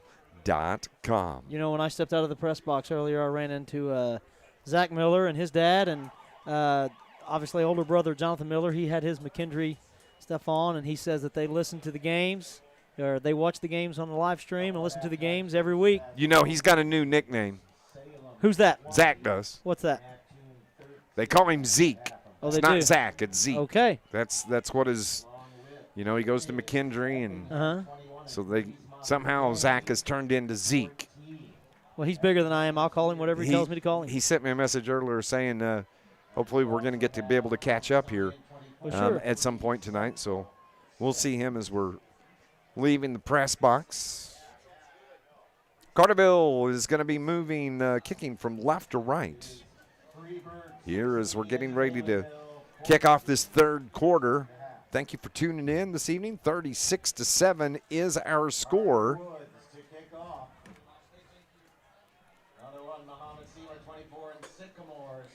Carter Wood's going to kick off for the Lions, and twice he's pinned them inside the 20, once inside the 5. Ball's teed up at the 40. And just waiting on the whistles. There they are, and we are underway. Ground line drive kick is picked up at the 23-yard line, bringing it to the near side and bottled up right there. Not much of a return. Return of about, 8 yards or so. And Charleston has it 1st and 10 to start things here in this second half of football. Cal Dunning, Jackson Labatt teaming up on that tackle. Stops the run right around the 30-yard line. So let's see what difference we're going to make here defensively, what kind of changes we're going to make defensively. There were times in the first half where we were getting pushed back and we were playing on our heels a little bit. I'm wondering if we're going to bring a couple extra guys or try to apply a little bit more pressure interior. 1st and 10 from the 31 of Charleston. Wyatt Gordon is the quarterback, the junior from under center this time. 2 receivers to the far side, 1 here on the near side. Takes the snap, turns around, gives it to his running back, and he's popped right there. Untouched. Braden Brown just sees that, comes scraping right down the side. Carson Miller from the other side. Both defensive ends are in on that play. Gets a little pat on the head from Carson, too, when the play was over. It's no gain. Going to keep it right where it was at, from right at the 31-yard line. 2nd down and 10 for Charleston, the Trojans. They're 0-2 to start the season, looking to pick up their first win here on homecoming night in Charleston. They may run another inside trap here. Gordon. There it is. Yep, and right there, Jamie Jones. And a good job of trying to fight off. That ball came loose on the carry by Traylon Couch, but Jamie Jones was right there to stack him up. Now, he fought for it, but he's going to wake up tomorrow seeing a bunch of 7s coming at him. You had Jamie Jones bounce off of him, and then you had Jeremiah Bouchard wrestling to the ground. So there's a lot of 7s on those 2 guys. He got back to the line of scrimmage. So once again, it's 3rd and 10 now from the 31-yard line. Well, they've proven they're not afraid to pass the ball. They'll step up and throw it if they think they've got something. So he sends 1 receiver out to the far side. That is Drayshawn Ike. He's got the touchdown for the Trojans. Now Gordon, and a flag comes in, stops the play.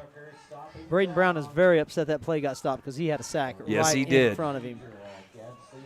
Procedure penalty. So that's going to back him up 5. It's going to make it 3rd. Well, we'll see. May decline the penalty.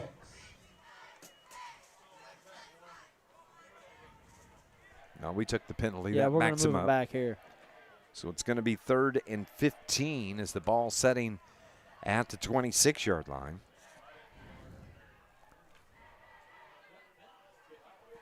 Just underway here in the third quarter. First possession for Charleston here in the second half. 36-7 is our score. Gordon from shotgun. Pressure popped. Driven to the ground back at the 19-yard line. They're going to give him the 17.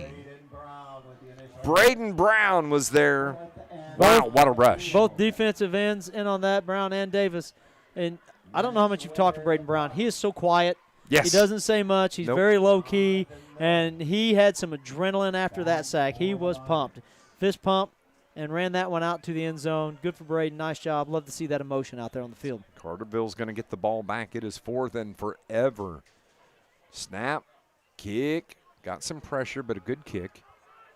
It hits at about the 50, bounces into Carterville territory, and Trojans are going to cover it up right there.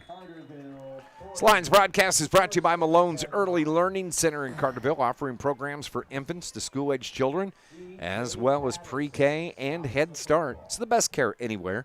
That's at Malone's Early Learning Center in Carterville. 9:37 remaining here in the third quarter. It's 1st and 10 for the Lions. They have it right at their own 40-yard line. First possession of the second half for Carterville. Johnny Miller up the gut, across midfield to the 45, makes a cut at the 40, grabbed from behind, and he's dropped at about the 33-yard line. What a run from Johnny Miller. It's that first step through the hole, and, man, he can scoot some yards. Getting good blocking up front and then getting good blocking downfield. They're going to run it again. They get up here. They're right on the line of scrimmage. Watch this. Here it comes. They have it right at the 33-yard line, 1st and 10. And a swing pass out to the far side. Hayden Harrell gets a nice block on the outside. Across the 20, down to about the 16.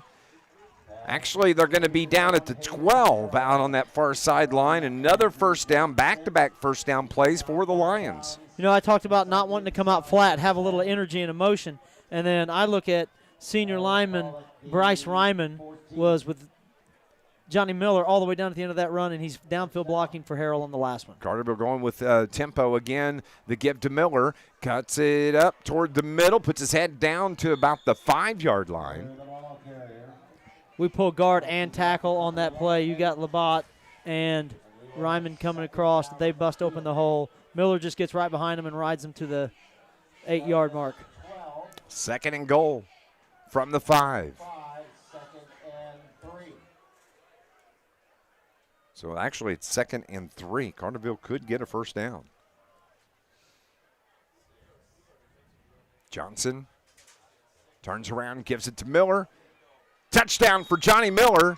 It is going to be a 5-yard touchdown run for your running back, Miller. There's your touchdown back, the one that you lost late in the second quarter. You got that one back early in the third. Get you one more, and you're looking at the potential of a running clock. Takes 40 points to get there, and we're at 35 now. 42-7 is the score. Pending the point after, and it's no good. But it was Johnny Miller with the 5-yard touchdown run. The extra point was no good. 42-7 is our score. We'll be back here on News Radio WJPF.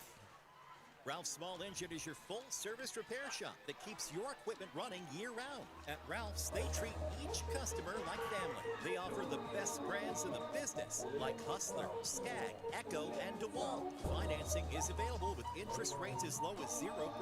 They don't do high-pressure sales. Just get you into the equipment you need at the best price. Family-owned since 1995. Ralph's Small Engine on Highway 51, just south of Elkville. Best of luck this season. As a parent, you want the best care for your family, and at Shawnee Health, we provide just that. I'm Dr. Kai Fansari from Shawnee Health's Carterville location. Our team, including Dr. Mathine Nexad and nurse practitioners Amanda Reynolds and Teresa Johnson, offer comprehensive care for every member of your family, from newborns to grandparents. Whether it's checkups, managing conditions, or sports physicals, our Carterville team is here to keep your family healthy. Call to schedule an appointment or visit ShawneeHealth.com. Go Lions! The kick is taking a big hit out there at about the 25-yard line. Getting a lot of good minutes tonight. Jackson Labate, he's been playing on that offensive line, helping out. And right there, I was tracking him coming down the field. I'm always trying to watch somebody, and I knew that he'd been around a lot of plays, and that time he went untouched and just tomahawked him. Take it out to the 25-yard line. That's where Wyatt Gordon and the Trojans of Charleston are going to start this possession. Carterville leads it 42-7. Extra point attempt was no good. We're in the third quarter. It was 15-0 at the end of one, 36-7 there at the half. And this is Gordon rolling left. Has pressure behind him. 3 Lions chasing him. Popped right on the line, on the sideline here, right below us. Wyatt Gordon showing some speed because he was being chased. By Carter Jones? Yeah. Jamie Jones and a couple of others, and he got popped when he turned the corner. And all the nothing to show for it. Yeah. Got back to the line of scrimmage. Long run from the quarterback. Now he breaks the huddle. Ball's on the near hash. Spreads one receiver out to the far side. Has one here on the near side. From under center, Wyatt Gordon gives it to his fullback. Dives it right up across the middle out to the 30. It's going to be a gain of 5, bringing up 3rd down and 5 from the 30. Kyle Dunning getting a couple of reps in at linebacker. We've called his name, I think, twice tonight on kickoff tackles. He just got another solo tackle there. 3rd down and 5, Trojans. Trojans from their own 30. You know, this is important right now. We do have some guys in there. Getting Andy Johnson a break. You know, how many plays has he got to take off on the season? Yeah. Not many. He needs all the rest he can get now. So Gordon takes his time from under center, trying to get Carterville to jump. Finally takes the snap. Carterville's defense snuffs out that off-tackle run. I just don't know that anybody has successfully blocked Carson Davis or Braden Brown tonight. Davis again and on that one, and I feel like they can get to the running back anytime they want. They're doing a fabulous job of getting deep penetration and pursuing the ball. Here comes the punt team for Coach Brian Halsey. They're facing a 4th down and 5, and the ball is at their own 32. So they're going to kick it away. So it's a possibility that they could run a play, and we don't want to bring in Miller just to run it back. We'll just drop our safety back, usually Dotson to handle this one just in case. That's who it is. Ooh, good pressure once again. And the ball hits at the 38. Takes a couple hops right there at the 38. It's down at the 38. So guess what? Carterville's going to have the ball 1st and 10 at their own 38-yard line. This Lions broadcast brought to you by Stephen Rich's Barber Styling for men, women, and children. That's where they offer cuts, styling, and perming. Walk-ins are welcome, and they're right there on South Division Street in Carterville. That's Stephen Rich's Barber Styling. I'd like to see Carterville get another point on the board here. We're going to see if we made any changes. We still have, looks like our regular offensive line out there. Yep. So it's 1st and 10. Ball is setting at the 38-yard line. That's not Andy Johnson at quarterback. And drop right there. That is Jack Dodson at quarterback. He goes over to the far sideline. He did exactly what I would do if I were quarterback. He just handed the ball to Jonathan Miller. Yep. Got back to the line of scrimmage, 2nd down and 10. So Jack Dodson is the quarterback in for Johnson. He may let him throw a little bit here. I don't know. We just brought in Zach Carter at receiver. Brought in Jamie Jones here. This is a potential throwing option. We've got Hayden Harrell out here with a one-on-one man coverage.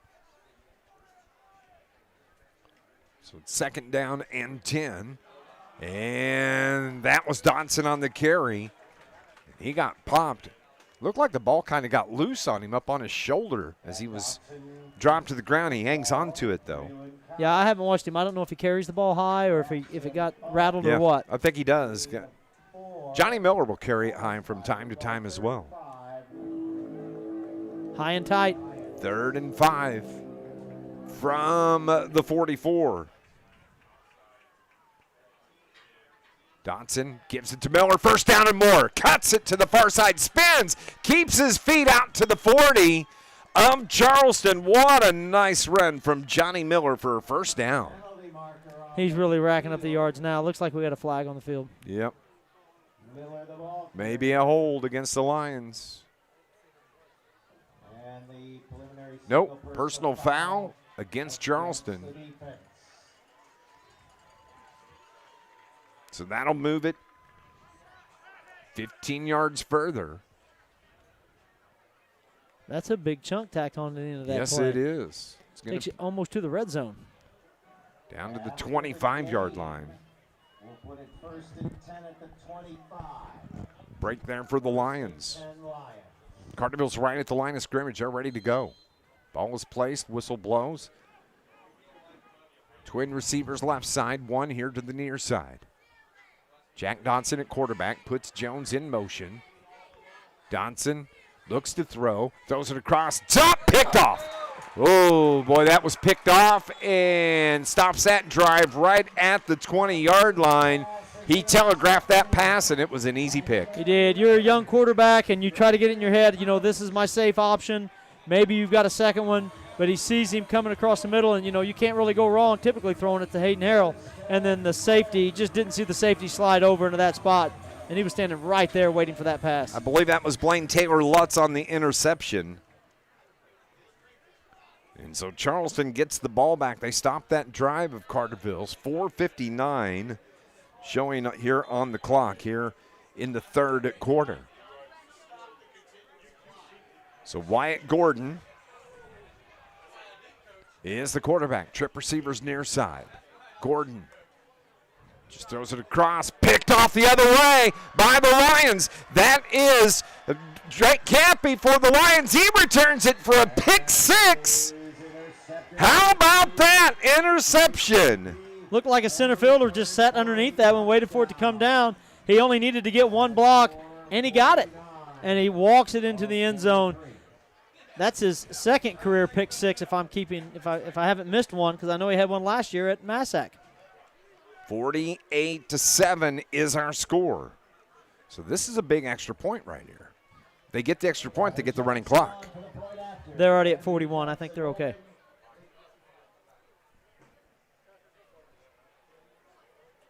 Oh, yeah, you're right. You're right. My bad. That's why you're the math teacher, dude.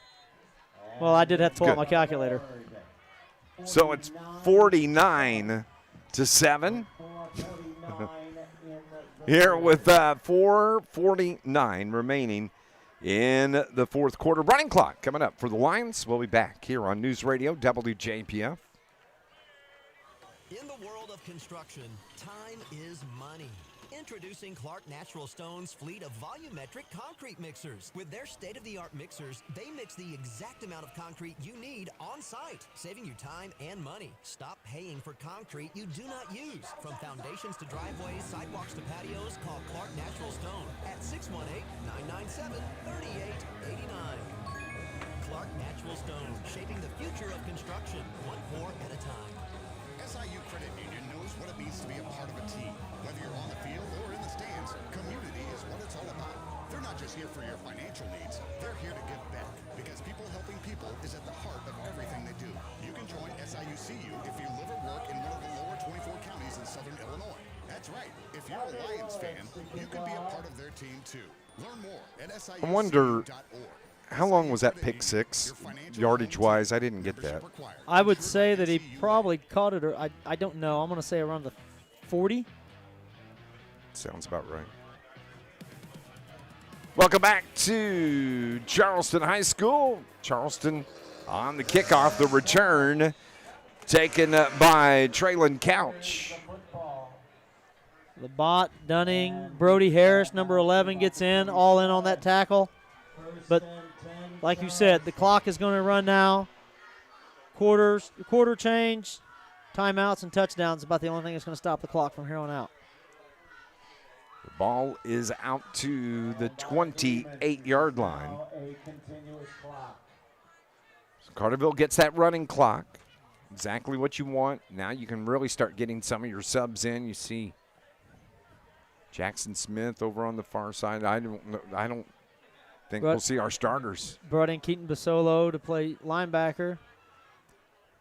Dive right up the middle. Silas Lee, Silas gets a lot of time with that first unit. Depends upon what kind of package we're in defensively. But he comes in and makes a nice play there. Trying to see who else we got in there. We brought in Zayden O'Haron.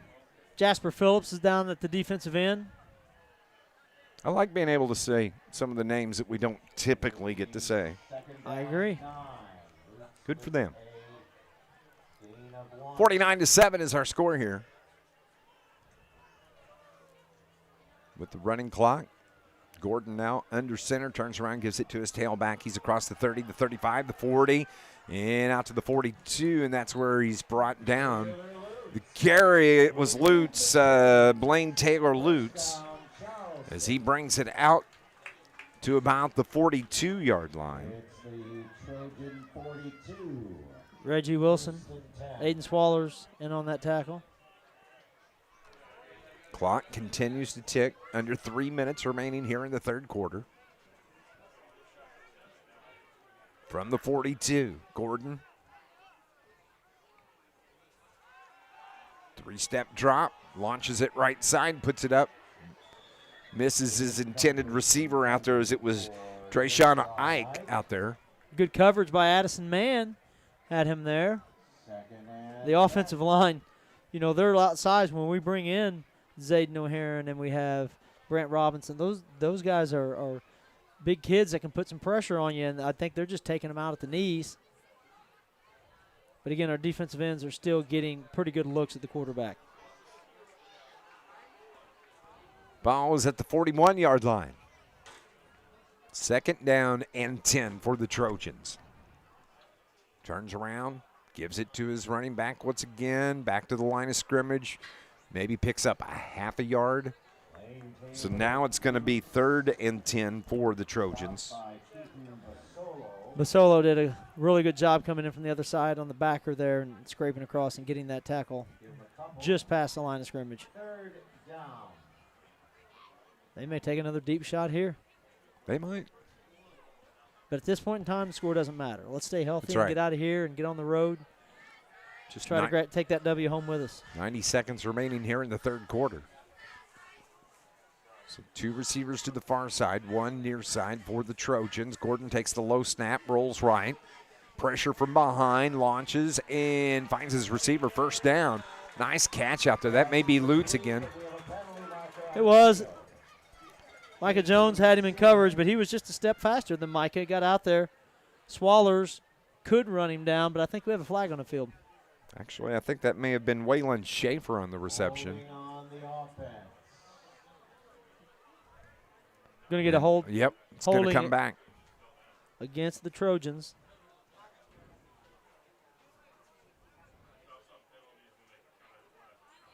So that's going to bring it back. They're going to mark it down at the 33-yard line after the penalty. 3rd down. So it's going to be 3rd and 20, yeah. For the Trojans from the 33. Gordon, handoff. Lions are right there. Nothing doing. Got back to the line of scrimmage. There you go, Phillips, O'Haron, Robinson again. Those 3 guys in the middle. Quincy Strange. All over that one. Yeah, all over Quincy Strange, the ball carrier. There's always the potential for miscommunication defensively. These guys that are calling the plays on defense, they're reading the coverage, but they don't get the first team reps in practice. They've seen 4th as many reads as Andy has, or if you've got Carter Jones making those calls. Like, you've got to realize that they're flying right now. You see them right at the line of scrimmage right before the ball snap. They're still trying to get players where they go, get them lined up. 49-7 as we end the third quarter. Going to flip ends. That running clock's going to continue in the fourth quarter. Lions lead at 49-7. We'll be back on News Radio WJPF. Looking for a bakery that's anything but ordinary? Heather's Bake Shop in downtown Carterville is serving up sweet surprises every day. From fresh cinnamon rolls, cookies, scones, cream horns, and muffins, all made from scratch with love and other natural ingredients. And don't forget the coffee bar. Sip on hot or cold brews, espressos, or a latte while enjoying a grab-and-go breakfast or lunch, all made just the way you like. Stop by Heather's Bake Shop in downtown Carterville or catch them at local vendor events. Heather's Bake Shop, baked with love, served with a smile. News Radio 1340 WJPF Heron. High school football is here, and that means the return of Friday Night Live. I'm Darren Kennard, and you can join me live on Facebook after tonight's game for River Radio Sports Central's Friday Night Live. Catch all of tonight's scores and join in the discussion on the River Radio Sports Central Facebook page. River Radio Sports Central, powered by Clark Concrete, Ward Chrysler Center in Carbondale, and IBEW Local 702. I'll see you live on Facebook tonight for Friday Night Live. Welcome back to Charleston. Dave McKenzie and Keenan Clark. It is 4th down and 20 from the 33. Trojans are going to punt. Carterville has their return man back. Boy, that's a good kick. Beautiful kick. High. Taken at the 26-yard line. Ball comes loose, and Charleston falls on it. Man, a beautiful kick set that up. And I didn't see who the return man, that may have been Reggie. I think it was. It caught him in the helmet, and he let it get on his body a little bit too quickly, and wasn't anything that Carterville could do to recover that one. There were several Trojans in coverage on that one. So does that count as – really dumb question for my own stats. Is that a change of possession with the fumble? I don't know. Or does it continue? I don't know how to. I would assume it's a change of possession. I would assume it's a failed possession by Carterville, a turnover by Carterville. Fumble punt. So Charleston gets it back. They have it at the Carterville 26-yard line. 1st and 10. Trying to get away. Boy, somebody reached up with their right hand to grab Traylon Couch. Jasper Phillips got in the backfield and got a hold of him by the shirt and didn't let him go until the help arrived. So 2nd down, and it's going to be a loss of about 4, it looks like. So 2nd and 14 with the football lane at the 30-yard line. Again, running clock. It's already down to near 10 minutes left here in the fourth quarter. Coming up post-game-wise, we'll recap the game. We'll talk with Coach Brett Diel. Then hop on the buses and head back toward Carterville. About 2.5-hour drive. A timeout is taken by Charleston head coach Brian Halsey. We'll take a break as well. Lions lead at 49-7 here on News Radio WJPF. Looking for the right shoe 60. with the right fit for running, hiking, or walking? RTS Outfitters in Marion is just for you. At RTS Outfitters, they do a unique 4-step fitting process that reveals your gait and foot characteristics. The right shoe with the right fit just for you to help reduce injuries and increase comfort. RTS Outfitters carries top brands like Hoka, Brooks, On Cloud, North Face, Garmin, and more, plus accessories and hydration supplies. Visit RTS Outfitters in Marion or at rtsoutfitters.com. John A. Logan College is proud to support area high schools in the classroom and on the playing field. John A. Logan offers high school students the opportunity to earn college credit while in high school. Students can get a jump start on their college careers while saving money. After high school, students can easily transition to one of the college's career and technical education programs or a traditional baccalaureate transfer program. No matter your path, you'll know why everyone says, why would you go anywhere else? Good luck this season and visit jalc.edu. Now the timeout. It is 2nd down and 14 for the Trojans. Ball at the Carterville 30 after the muffed fumble. Muffed fumble. And on the carry, brought down at about the 15-yard line on the run from Traylon Couch. And it's a big game. That's enough to move the chains. That was a big gain. Second down and 14 on that. Moves it. Gives them a 1st and 10. Yeah, it looked like Wilson and Liam O'Brien come in to clean that one up late.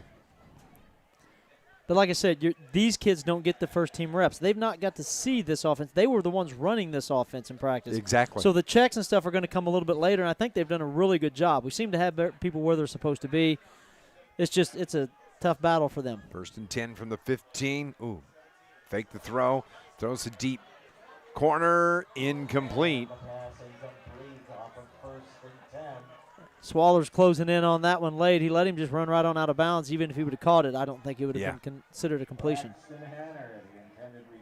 So it falls incomplete. 2nd and 10 from the 15 now.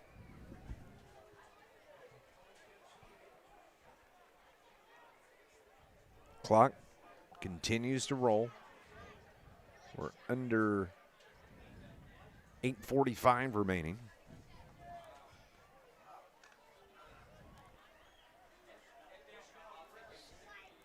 Charleston comes to the line of scrimmage.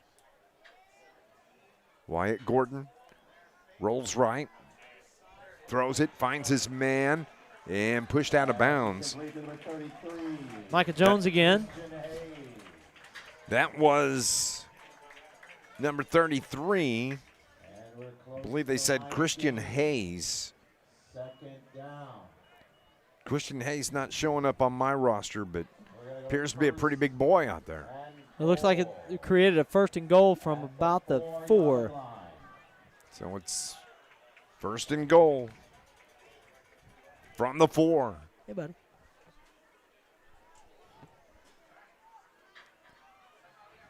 Under center, Gordon gives it to his running back, touchdown.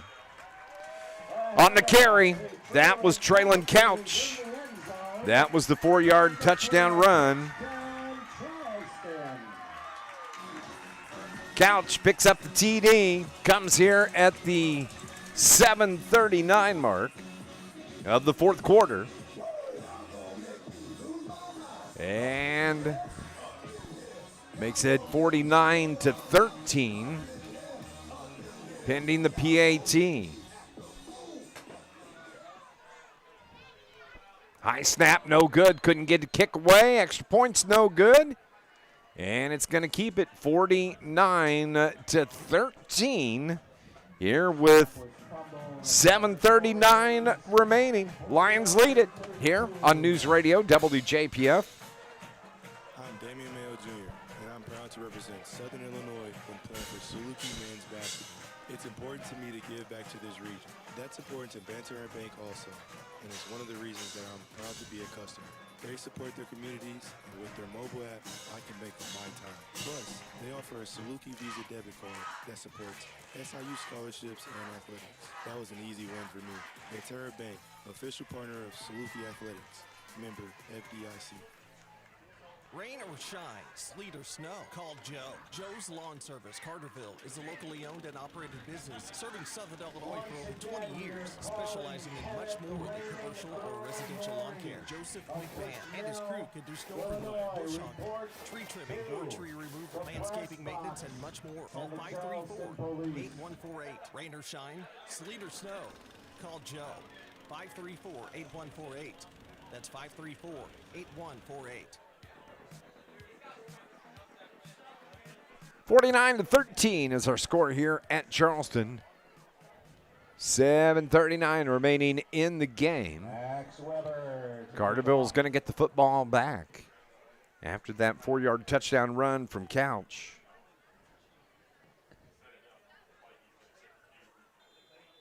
It's Carterville going to be on the road again next Friday night. Keenan Clark, we're going to Heron. It will not take us as long to get there. It will not. Nice kick once again for Max Weber. He does have a good leg. He kicks it out in the back of the end zone. Carterville's going to take it on the touchback. They'll have it 1st and 10 from their own 20. 7:39 remaining here in this contest. Yeah, he put that ball out of the back of the end zone, across the long jump pit, through the grassy knoll, and ended up in lane 2, I think, of the track. Over the river and through the woods. It was. So they're the opposite side of our Locker dressing room. Yeah. Yep. It's Carterville. 1st and 10 from their own 20. Comfortable lead, 49-13. Running clock.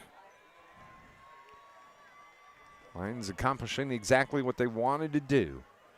On the carry, bringing it here to the near side. That is Cal Dunning. Cal Dunning got some wheels here on the end. Did. He tried to get the corner turned. Got popped right there on the side, popped right back up, and said, let's go do it again. He's had a really good night. We've seen him a little bit with that first group defensively, and in special teams, we've called his name multiple times. So it is 2nd down and 7 with the ball at the 23-yard line. Garrett Robertson in to snap the ball. New quarterback is Cameron Gibbs. Cameron Gibbs at quarterback for the Lions. Gibbs, the sophomore. Trip receivers right side, one to the near side. And maybe a delay of game. We did. No motion. We were having trouble getting our trips on the far side lined up. They were unsure as to who's supposed to be in. Your last person on the line of scrimmage has to have an eligible number, and it has to be an eligible receiver, obviously. And so you can't cover up an eligible receiver or number, and they were having some trouble with the first one and the third one in a row. Who was supposed to be where? Hopefully they've got that cleaned up now. Backs him up to the 18-yard line, so instead of 2nd and 7, it's 2nd and 12. Max Mason, Amarion, and maybe Addison Mann is our 3 receivers on that end. As the pitch out to the far side, that's Adams that takes it.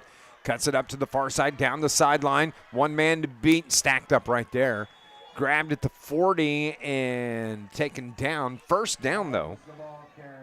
Good run after catch. Yes, it was. Little screen. No one was really covering him, so he had a little room to work and got some good blocking. Yes, it was. Injured Trojan over on the far sideline as the coaching staff.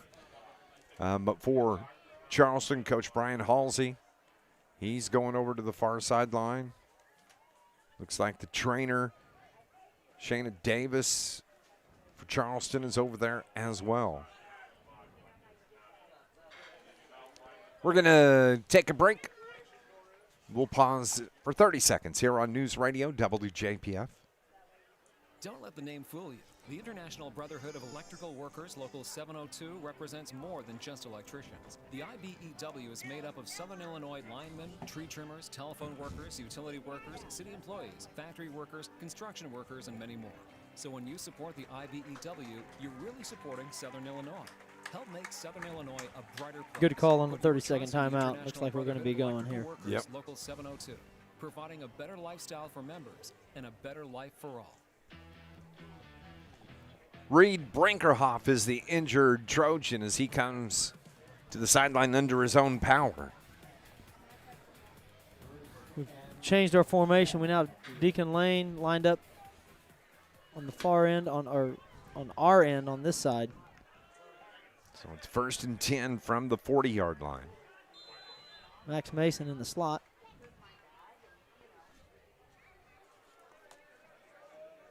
Cameron Gibbs, the quarterback. Coach Brett Diel, the sophomore, puts a man in motion, takes the snap, and it's going to be offside against Charleston. They jumped just a little bit early. Keeps the clock running, though. Yeah, it's not going to impact anything on that. Yeah. 5:40 is all that remains. 1st and 5 on the field from the 45. 1st and 5 from the 45. Here come the Lions. Straight ahead of us from our location here in the press box at Charleston, looking right down the 45-yard line. 1st and 5. Cameron Gibbs. Letting that clock run a little bit. Giving your lineman over here on this side. Mason Scott, Mason May, these two guys getting a break. Still 12 on the clock, on the play clock. Everybody settles in now. Runs it down. to about the 6-second mark. Cutting it back. The carry by Cal Dunning. Dunning down the far sideline. Grab from behind.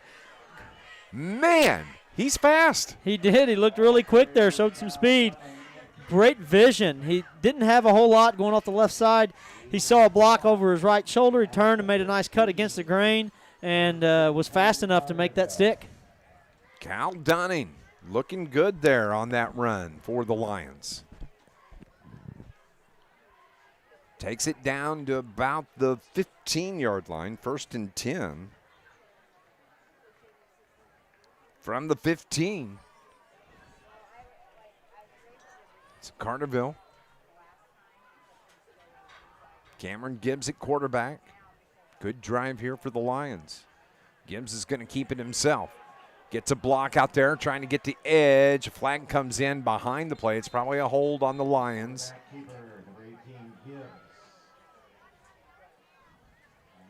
Yeah, I didn't see anybody in the neighborhood of where that flag was at, so I'm not sure what he saw. Must have been a hold. Yeah, it was a hold. Okay. So it'll be 1st and 15 from the Lion 20.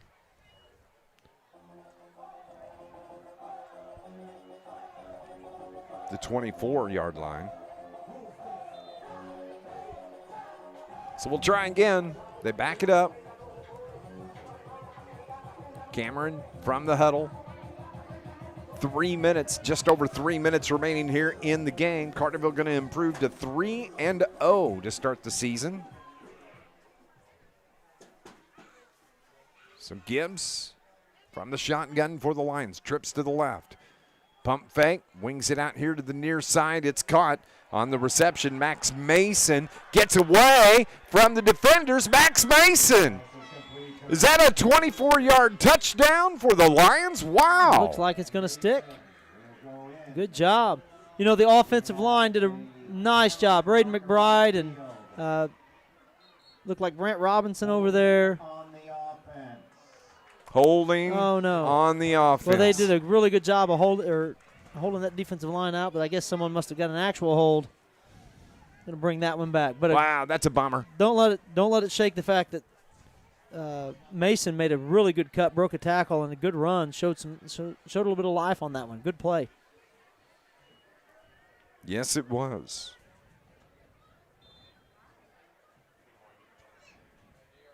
Max Mason. Where's number 20? It's a good play. Brings him back, though, and it is... It was a good throw by... 1st and about 30, it looks like. Gibbs made a nice throw out there. Hit him right in the chest. Yeah, he did. It's the give to the running back for the Lions. That's Brody Harris on the carry.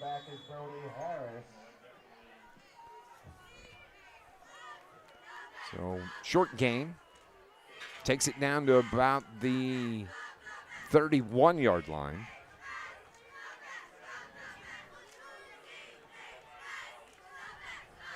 Under 2 to play. About 90 seconds remaining.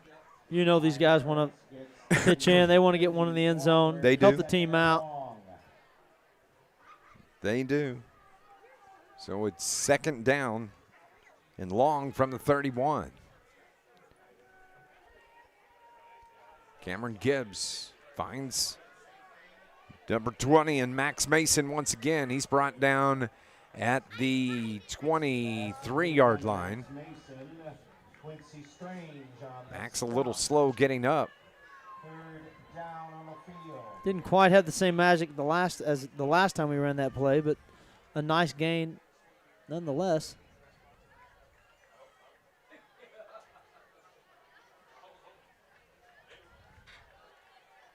So under a minute left, about 45 seconds. Carterville's going to run one more play. It is 3rd down.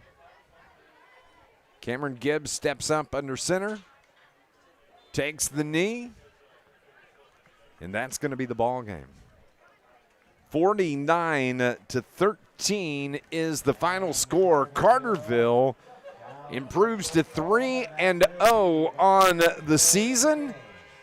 And Charleston, here on homecoming, they see their record go to 3. 49-13 is the final score. Carterville gets the win here on the road. The longest road trip of the year at Charleston, Illinois. Stay with us. Our Polar Whip postgame show is coming up next on News Radio WJPF. At the Bank of Heron, we know that between family and work, it can be I go 90 here and really whatever you want.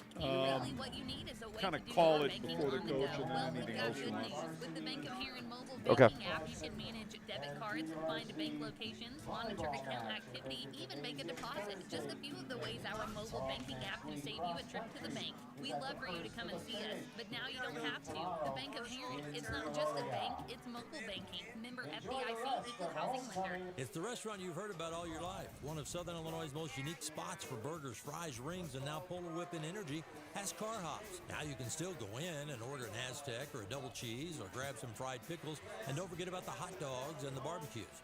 But the minute you pull onto the lot at the Whips, out pops a car hop to take your order. Call ahead, they'll have your order waiting for you. Number is 618-988-9210. Come taste the legend. Easy on the wallet, too. Polar Whip, Energy's finest restaurant. Central Hospital for Animals in Carbondale, Marion, Heron, and Harrisburg has been taking care of your furry family members for over 40 years. Now offering the VI Pet Plan by Snout. Get monthly pet care plans for dogs and cats with an annual value of just over $200 a month. They also offer puppy and kitten packages to take the worry out of their first year. Need flea and tick prevention? They offer 12-month injectables for dogs, as well as Brevecto Quantum, only available at Central Hospital for Animals. What do you need? Oh. Welcome back to Charleston, Illinois. It's Dave McKenzie along with Keenan Clark. Carterville wins it tonight, 49-13. They are now 3-0, not 13-0. Well, that'd be nice. That would be nice. Yeah. 3-0 on the season. Coming back and playing Heron on Friday night next week in Week 4. It was 15-0 at the end of the first quarter. Carterville got a couple of touchdowns. Carter Jones, a 17-yard touchdown. 2-point conversion was good. Andy Johnson, a 1-yard touchdown in that first quarter. Lions led it 15-0. At the half, they were up 36-7. It was a 56-yard touchdown pass from Johnson to Hayden Harrell. Micah Jones gets the interception. Johnny Miller scores on a 13-yard touchdown run. Johnson hits Amarion Adams for a 26-yard touchdown. And then give credit to Charleston. They didn't shut down. They scored on a 45-yard touchdown from Gordon to Drayshawn Ike, making it 36-7 in the first half. Yeah, it was a lot of action in the last part of that first half. We got to see some good football at that point in time. It was a lot of fun to watch. In the third quarter, Lions pick up a 5-yard touchdown from Johnny Miller, 42-7. An INT, a pick six for Drake Cappy. That made it 49-7. Now Charleston does score the 4-yard touchdown run from Couch. That made it the final score, 49-13. Lions get the win. They are 3-0 on the season. And Charleston now falls to 0-3 on the year. Carterville, a victorious team, and they are a happy group of guys over on that far sideline after their breakdown huddle from Coach Brett Diel, making their way toward the field house, and it's going to be a good bus ride home tonight for the Lions. Yeah, they are just in the same boat that they were in last week. I felt like this game was a little more physical than what they'd anticipated. Charleston came out here to hit, and we took a few shots and delivered a few as well, and I think they're gonna sleep well tonight. It was a tough one. Yep, and they'll get a couple hours sleep on that bus ride home. We'll see. Could. I don't know. Yeah, we'll see about that. When you're 16 years old, do you sleep on a bus like that? That's been so long, Dave. I wouldn't know. That's what I'm saying.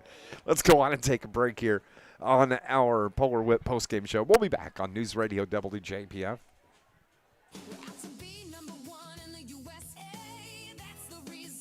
On 90. Yeah. Let's go on and run him out. I don't think he's going to come up here. So I can give you whatever you want. We're way good on spots. okay. Just go 60. Let's get out. I can do my post game with him later. I got to pee. Oops. You're welcome there watching on. Everybody watching it? Online. First Southern Bank is a community My bank bad. that cares for and gives back to the communities we serve. Locally owned, local people, local decisions, and locations throughout Southern Illinois to serve you. First Southern Bank, community banking at its best. Member FDIC, equal housing lender. You want me to send a message to Brett? Visit First Southern Yeah, Bank that's at fine. FirstSouthernBank.net. Tell him we're going to dump out. 49-13, the final score here at Charleston. Lions improved to 3-0. Charleston falls to 0-3. Good ball game for the Lions. Heading to Heron next week. Came out here, looked like we looked to be reasonably healthy whenever the game was over, and got out of here with a W, and going to go back and see what we can do about week 4. Since we got a 2.5 to 3 hour bus ride to head home, we're going to dump out of our post-game show, grab us a bite to eat, and head home. Be listening to Sports Voice tomorrow morning with Murph and Hudson. They'll have recaps of games. Darren Kennard, don't forget him tonight on his River Radio Sports Central Facebook page. That's coming up. Lions win it 49-13 here on the road at Charleston. On behalf of Brian R. Powell back at the studio from a broadcast partner, Keenan Clark, I'm Dave McKenzie. Thank you for listening to Lions football here on News Radio WJPF. God bless everybody. This has been a broadcast of Gentlemen, have a very safe trip home. Thanks, buddy. Thanks,